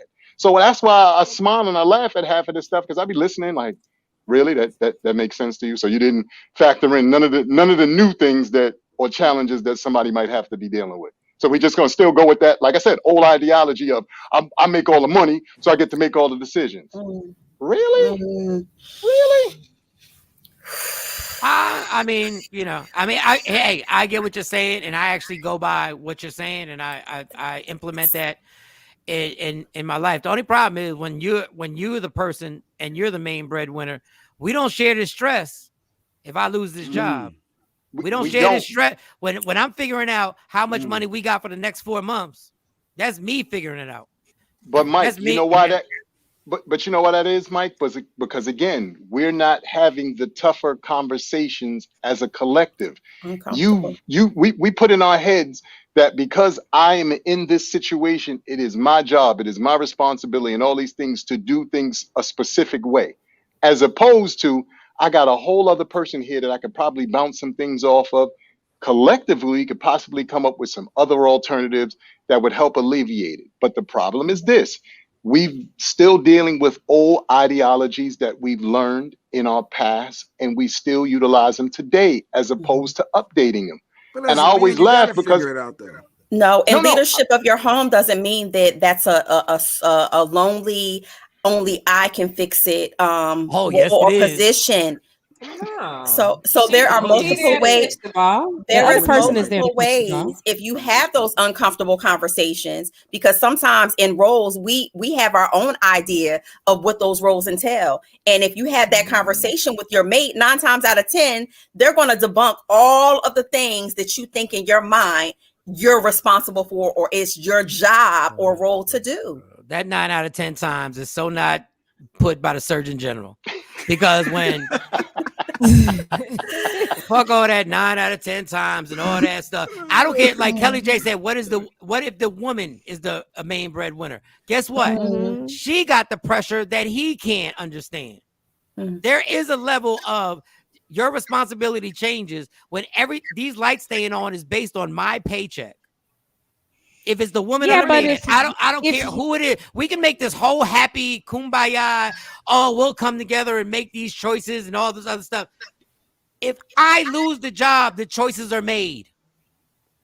If I lose this job, the choices are made. No, because you know what? If you have that uncomfortable conversation with your mate, if something like that happens, we have a backup plan. That means that, you know what? I am no longer, my role and my responsibilities in this household are shifting. They're changing. That means that, no, you're no longer, since that happened to you, that means that I'm stepping up as your mate, because we are one. We're a team. That means that I'm going to have to change some things, and I'm going to have to contribute differently. That's what that means. It doesn't mean that you're going to falter and I'm just going to say, well, you got to figure it out because you're the leader of the house. You're the man of the house. You better figure it out. Well, we're going to come together and we're going to figure it out together. Well, that ideal situation only happens if the person is capable. And there's a lot of situations where that person isn't capable of carrying their own weight. And they're not capable of bringing to the table what needs to happen, because this relationship has been based on woman or male. It doesn't matter. It's been based on I take care of these situations. And you just not built. You haven't been built. There are people like that. But that goes back to what I said initially when I said that family trauma, generational trauma, childhood trauma, all of those things are stuff that we're not doing a really great job of healing up from. So the fact that you don't have life skills, that's because in your childhood, nobody taught you life skills. You can't get to an adult and now all of a sudden grow these skills. You've never seen what that looks like. I say, hold on, Mike. I say this all the time because we have all of these beautiful, some of us have beautiful children. And, we get to this wonderful place in life where you're able to do all of the, main wonderful things for your children. And then you stop and your kid goes, well, mom or dad, I don't know how to do that because you never let me do it. I'm at a stage in the age where my mom's made us paint the house. She made us do floors. So there's a lot of skill sets and things that I have because in my childhood, she gave me opportunities to learn specific things. We have to get back to basics. We become this crazy generation where we think that if you give your children everything in some real way, that means not only do you love them, but you prepare them for the world. You're not, because of fun people like yourself, Mike, fun people like yourself, Jay Black, Sexy Mo, Shawn, and myself. When they get in the real world and people start talking, have you worked with any millennials? You ever raise your voice to a millennial? They lose their shit. Oh my God, you're screaming at me. They lose it. Yes. I can't believe you can't talk to me like that. Yes. We spent our whole childhood being screamed at. Like, you know what I'm saying? My mother, my grandmother, my neighbor. And I'm not saying that it's a good thing or a bad thing. I'm just saying that there were specific skill sets and things that we learned very, very early on in our youth that has prepared us for how we handle the world now. And we have to get back to the basics. No, I don't want my child to go through that. They should have it easier. They shouldn't go through the same stuff that I went through. Well, you don't want your child to have the same struggles as you do, but you do want to have ensure that they have some of the lessons. And I'm not saying that you should want your child to go through the worst of the worst. None of that want that for our children. But we do want them to learn the life lessons that they need to be able to survive. That's the difference. Now, back to the point. I agree with everything everybody has said. You can have all the skills in the world. If a person has gotten you to a $600,000 lifestyle and I lose my job, you're not painting houses. So if we got a $600,000 lifestyle, that's what's going on. You're probably giving me some type of allowance. You might not like that word. I know some people don't like that word, but that's what it is. You're probably giving me some kind of allowance. So I should have enough sense to say, let me put some stuff back just in case, because people lose their job. So when you lose your job, I should be able to catch that ball and say, hey, babe, don't worry about it. We straight for about 3 months. And and Mike, go ahead. Do you understand what you just said, Shawn? Do you understand what you just said? I understand exactly. But Mike, do you understand that you think the allowance I gave you is going to help us keep up a $600,000 life? It should. I'm saving it right. Because when I was married, like real talk, when I was married, the girl's dad had his check deposited into my account. So I did everything with the money. He told me, what to give him for the bills, and I handled everything. We never had an issue, but I'm just good at managing money. And that's how it should be. So he would go do all the crazy jobs. He had the 6-figure salary. He made way more than me. Not that I had a bad job, but if he's trusting me like that to say, okay, here, I'm gonna give you the whole check, then I should have enough sense to say, okay, let me do something on the back end. Any person, whoever is the person that doesn't have the most money, should have enough sense to do that, because we grown. Shit happens. It goes back to my point of being capable. I agree with you, Mike. And there are a large percent of people, no fault of their own. If we've been in this relationship, no. If we've been in this relationship, that's a fault of their own. No. Mike. If we've been in this, no. Let me finish. If we've been in this relationship for 10 years and you've had the job of being a CEO of the house and having the most important job of helping raise these kids, and now I lose the job. Look, your job wasn't even ever to invest the money. I invested the money. I put the money everywhere. Your allowance, the allowance is over when I lose that $600,000 job. So if you think that allowance, if you're capable of being magnificent with the money, and you took that allowance and you didn't spend it on one bag, even though we were living in this big ass house, and you ain't spend it on no jewelry, even though we living in this big ass house, if you ain't spend it on going and living your life when we living in this big ass house, God bless you. But I know that's not the normal case. I agree with you, Mike. But what is normal? Go ahead. Go ahead, second. Go ahead, Mo. No, I was just going to say, but why can't it be normal to say, okay, this is where we are now, we're going to have to come to the table, have this uncomfortable conversation about downsizing. We're putting a for sale sign on this $600,000 house. We're going to take out whatever. And if you don't want to sell it and you're giving pushback, all right, how much equity we got in this house? What are some of the things that we can do to help us sustain until we can move on to another point? Those are uncomfortable conversations. Again, your mate is going to have to shift the lifestyle that she's used to, he or she, because sometimes the woman is the breadwinner financially. So he or she is going to have to make some uncomfortable decisions with you and sacrifices. Okay. So it's not about, it's still not about you holding the bag and having to figure it out by yourself because you are at the head of the household. It takes nothing away from, go ahead. The whole point of the conversation was the person who has to make the final decision. So for 10 years, when I'm making this money, I'm probably going to make the final decision. That was the whole point of the conversation. Okay. And when you're not making the money, you still make the final decision because that's how it doesn't take it away from our you. Structure is set yes, up. But we got to making the money. You can lie all you want. If she's making the money, J-Lo's making the final decision. But to that exact point, we can front all we want. But that is part of her upbringing. What going back to what Amir is saying, that may be part of what her idea and vision of is in the household, in a relationship. That is business. But even beyond business, Mike, if you, for instance, and you know this because you know my brother played in the NBA, so just gonna take his career and his life for a moment, and all. Entertainers. Like I said, y'all are in the entertainment business as well.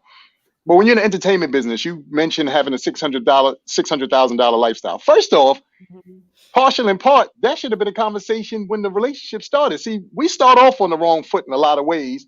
And then once we get to a certain point where things are now out of control, like you said, now we talk about, I got to make these decisions. You should have had that conversation in the beginning. Do you know during the tenure of my brother's years in the NBA, how many women I saw who, to your point, we shopping, we over here, we doing this, we doing that.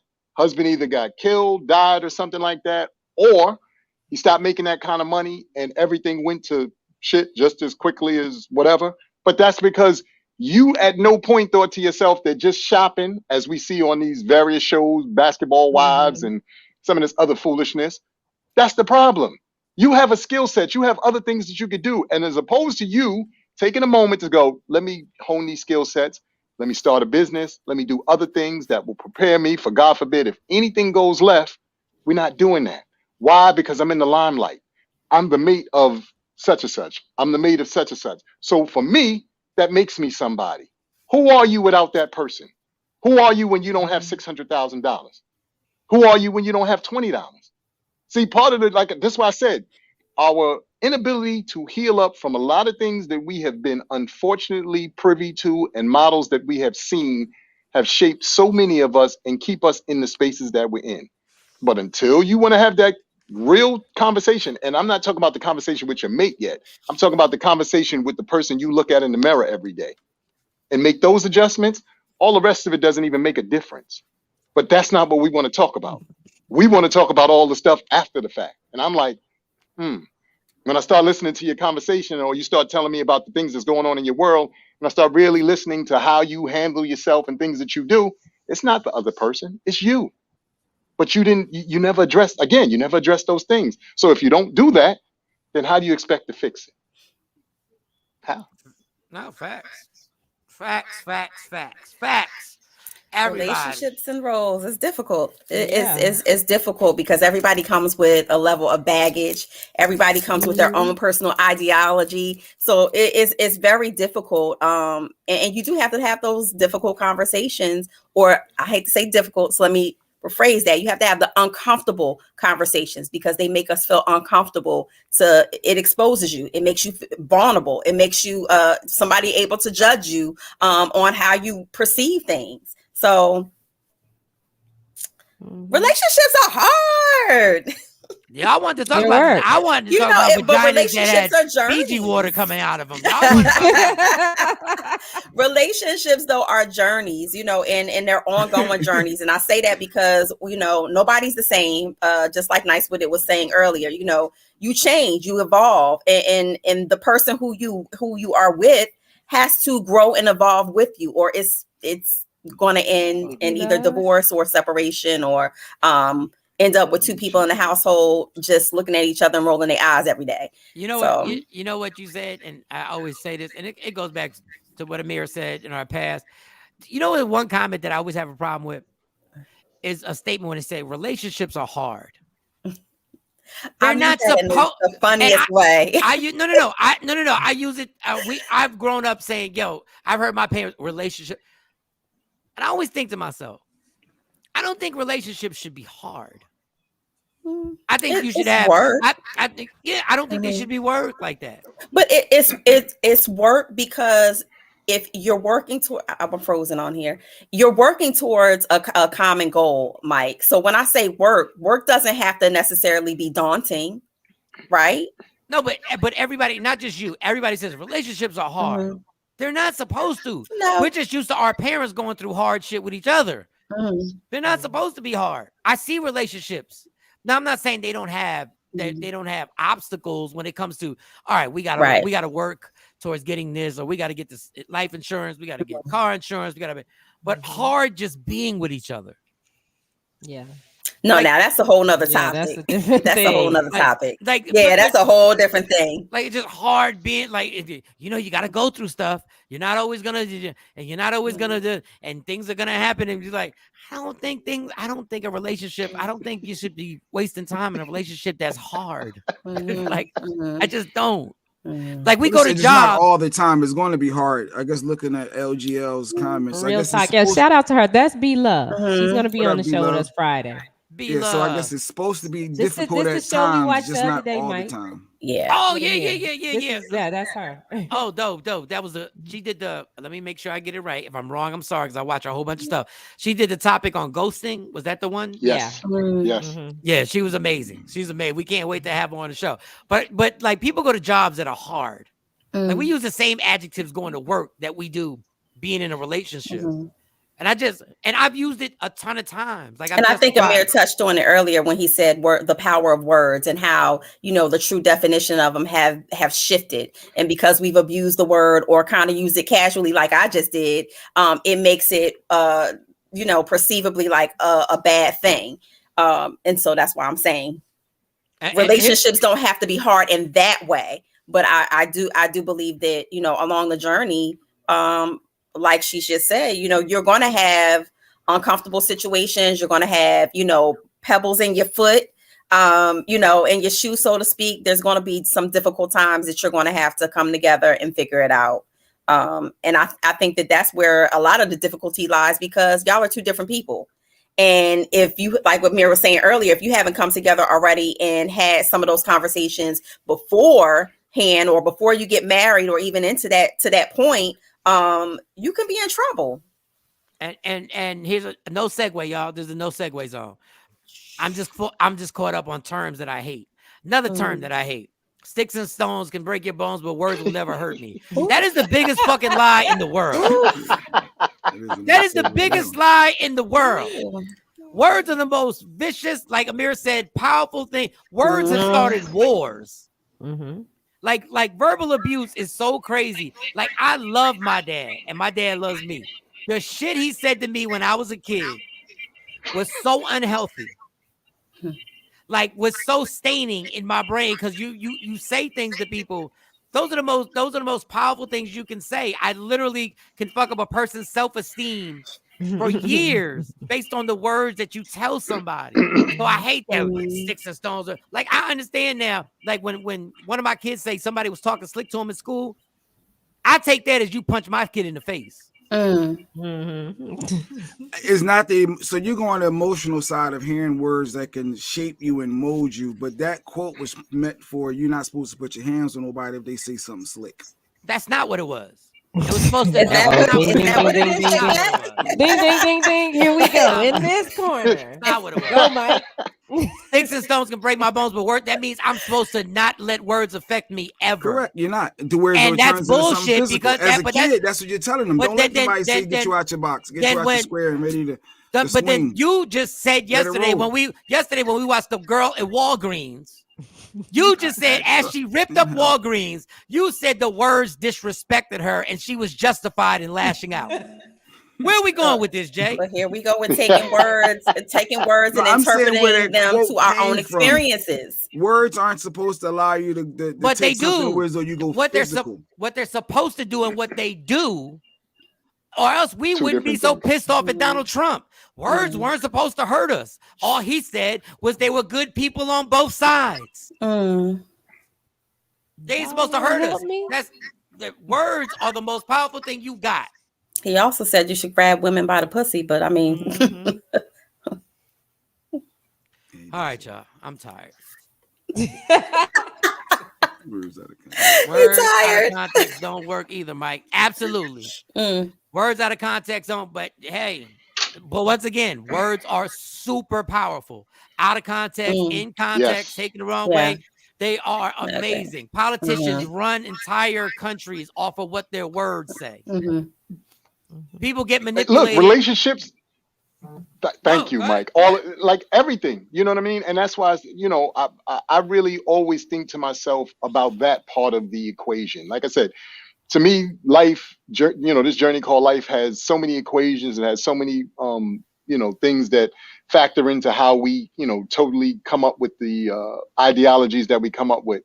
But I think what tends to happen is most of the time we don't always look at the entire picture. We look at, again, what is connected to us immediately, and then we attack that because, again, it's a trigger for us. It's not something that we're used to dealing with, or like I said, we haven't really addressed it in the manner in which we could and should. And we usually are trying our best to keep it hidden because we know how much of a trigger it is for us, again, until it surfaces. And then you go from, wow, they such a nice, mild-mannered person to all of a sudden they crazy.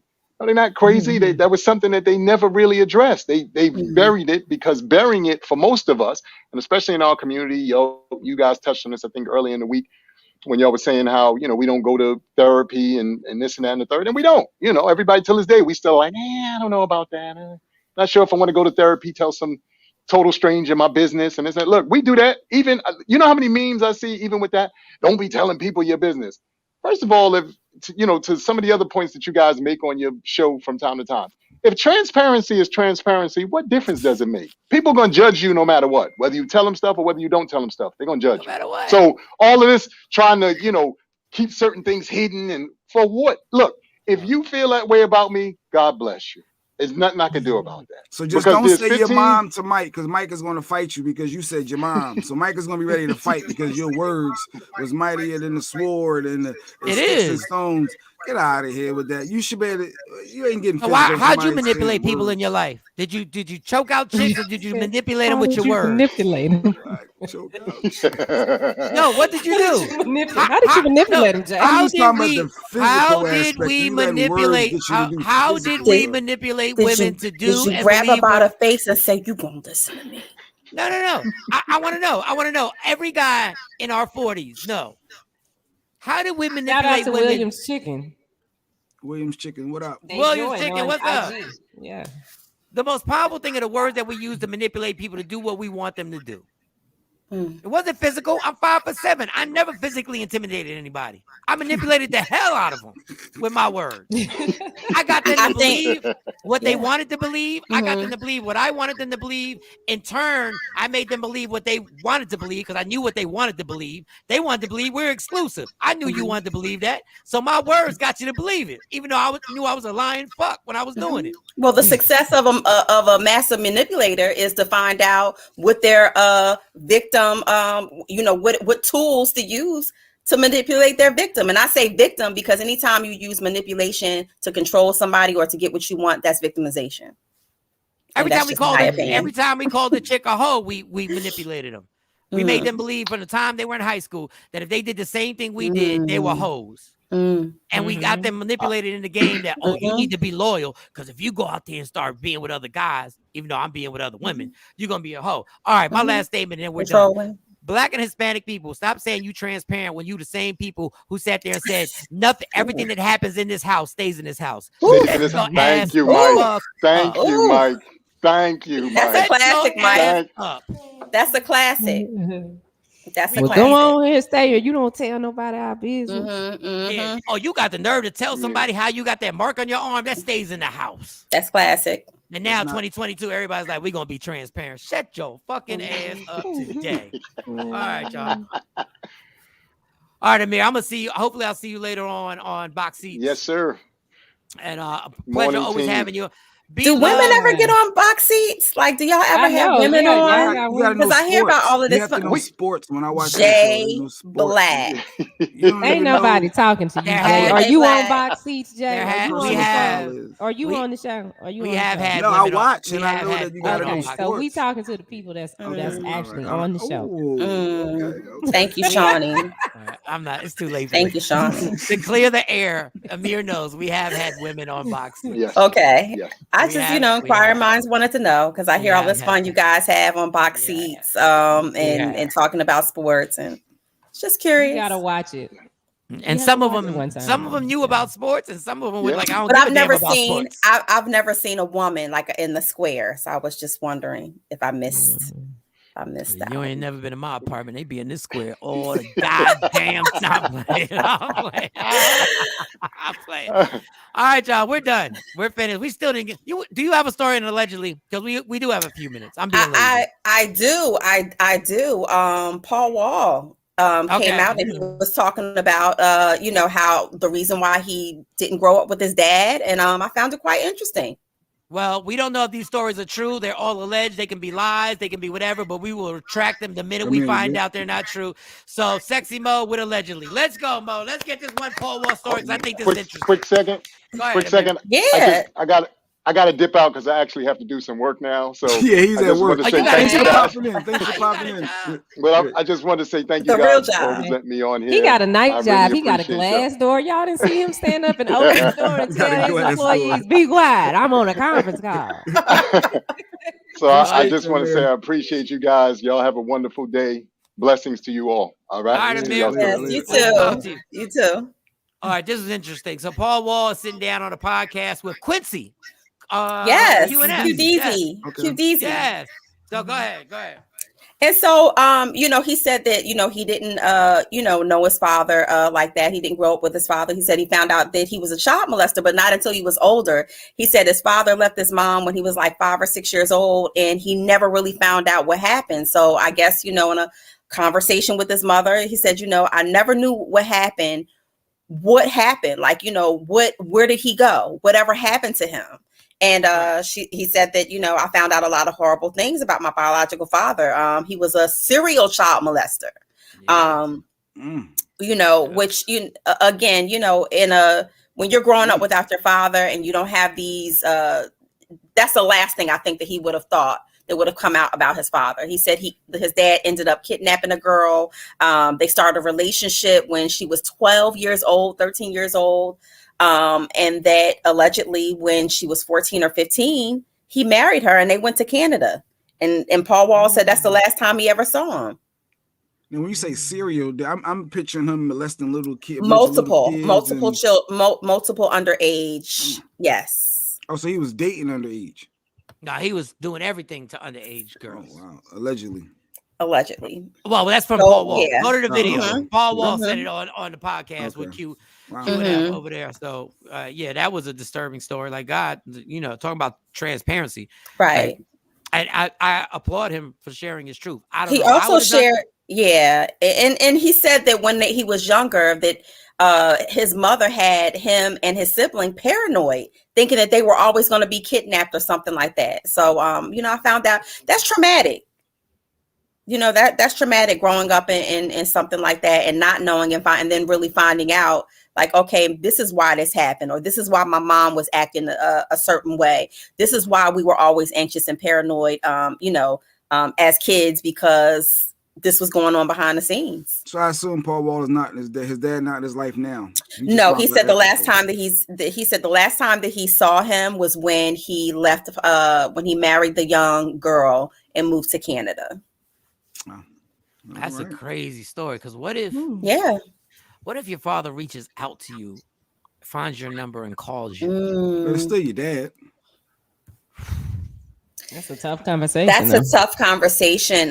You know, Jay Black, you have children, you have daughters. You know, that how would you feel? This is somebody who hasn't been in your life all your life. You find out these things about him. Would you be open to receiving them and welcoming them into your family to be around your children?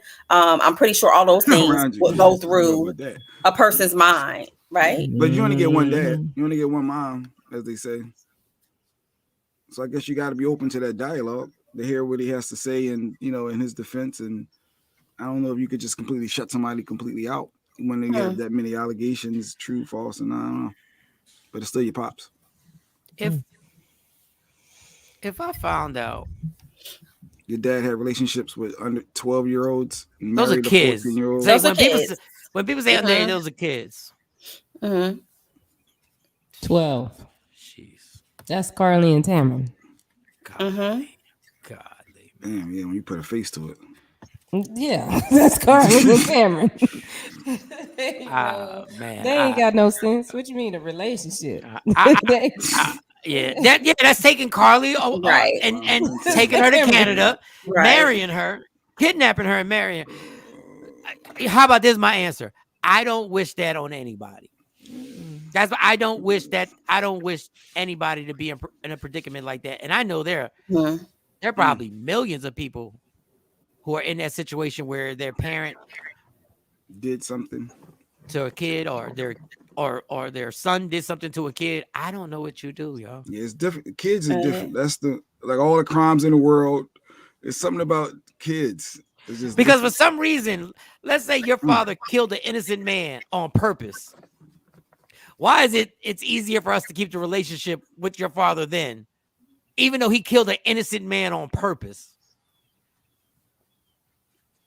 Like, to me, that should be almost the same type of dilemma. Like, you know, George Carlin has this bit that's so legendary, but I'm not going to repeat it because everybody's going to get upset over it. But I admit it. It made a point. George Carlin had a bit is, when is it that when a person dies at a certain age, that life became more important than the person who died at an older age? Yeah, he said, when did that shit happen? That all of a sudden you're more valued when you're brand new. But, you know, I get it. I got kids. I don't know what I would do. And I don't even want to put that in that. I think that people, because how society looks at aging and death, I think that probably has something to do with it, because the expectation is when you get older, you're going to pass away. And they feel like if you pass away at a young age, that, you know, you haven't lived, you haven't, your life was stolen from you. But I always say this, and don't take this the wrong way, because once again, I would not know what to do in my life without my kids. Not to me, not my kids, absolutely not. I owe him nothing. God is my father. Well, he loves it. Can't wait to have you on the show, girl. Yes. I'm sure you and Jay Black have a great time. It's gonna be a fun show. But I even forgot what I was about to say. I totally forgot. Whatever. Probably wasn't something I should have said. What was it I was about to say? I am so not in your mind. I can't help you out. I'm about to figure that out. All right, so tomorrow, who we got on the show? Because we never tease the show the next Tomorrow's day. Wednesday, so it's Wellness Wednesday. Yes. Is the Herpes Goddess? Herpes Goddess, yep. Herpes Goddess is in the lineup. And Sequisa, our nurse practitioner. And we have B Love on Thursday? Friday. So we got on Friday. She has a show that she's going to promote. She's got a show coming out in February. Nice. Great. And B Love, when you come on, if it's possible, can you be on your laptop so we can also have you on Instagram Live? So we can also have you on live and do that both ways. Mo, did you have anything on that Cardi B? I saw she won $1 million. Did you have anything on that story? Oh yeah, the libel lawsuit, which that's why we always say allegedly on the show. Don't come for me and my coins. But she's just one of the many artists who have fought back against tabloids and things that people are saying. Now it is crossing over into YouTube and these influencers who come out and say different things about these artists. They're not playing around. And so, you know, she won a libel case against a YouTuber and $1 million. I don't know if she's going to actually get it, Yeah, I don't know. I don't know if Tasha K got $1 million, but she has a lot of followers. Happen. Yeah, but what can happen is she can get an established lien up against Tasha K for the rest of her life until that $1 million is paid for. So, which means any job, any large sum of money, they can get the judge to levy her bank accounts. So, anytime that there's anything under her social security number or name financially, Cardi can has the right to go after it. So she claimed that Cardi had was a prostitute, took drugs, and contracted STDs amongst other things. And if you remember, Cardi took to social media and she showed her STD panel. Like, I ain't got nothing. You know, this person is lying. Took drugs, Mike, and got STDs. She said she did that and robbed people in her songs. But she said she can't go by somebody's music. She didn't say she had. She did not say that she was burning. Let me tell you, say she had STDs, this YouTuber had the worst fucking lawyer in the history of the world. Because if the National Enquirer back in the day, remember the National Enquirer or Shade Room or Baller Alert report something, their lawyers would have killed this in court. But see, the issue is the charges were for libel, right? So you have to prove you have to prove or refute that. So yeah, go ahead. No, go ahead. Go ahead. It's other stuff that she said too. Cardi said a lot. Cardi said no. She admitted she lied about some stuff, so that's why she lost. Cardi B said on stand, she said she was so upset she didn't have sex with her husband. Emotional trauma. When he was cheating on you, you were still having sex with him? Emotional trauma. Apparently. They gotta go to therapy. They had a baby. Gotta go to therapy.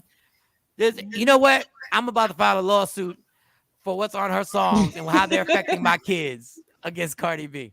Hey, I'm pretty sure that I am. Somebody out there will take the suit. Some attorney will take that lawsuit. No, there's no parental guidance on YouTube. There's no parental guidance on TikTok. They just started a TikTok for little kids. Ain't it an age requirement for certain things? I'm sure it is that you got to agree to when you click on it.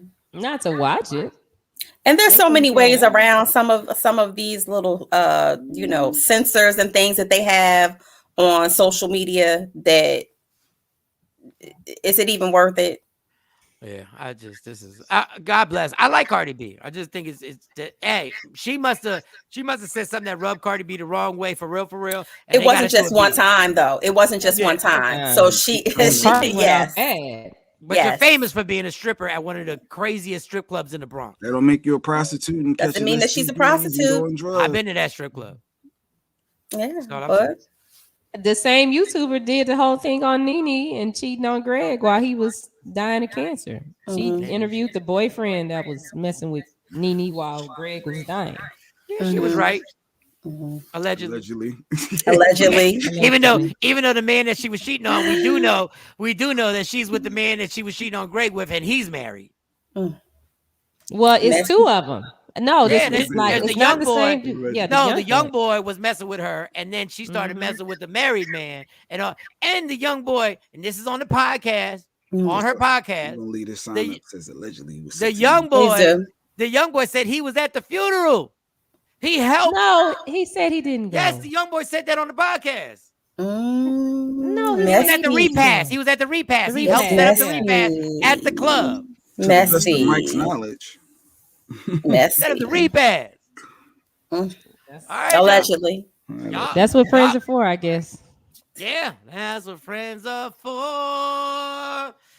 When he's dying, I'm trying to set up everything at the repast. I wonder if he ate some chicken. That's what friends are for. Oh, smashing your wife when you struggling for your life. Oh my God. That's what friends are for.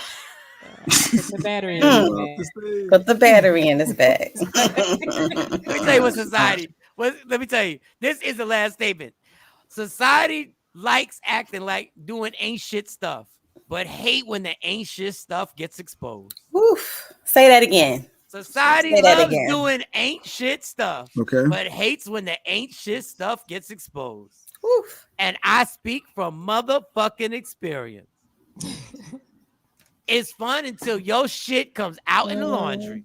But that's when why you rich, keep your stuff in the house. Nobody should know what goes on outside these four walls.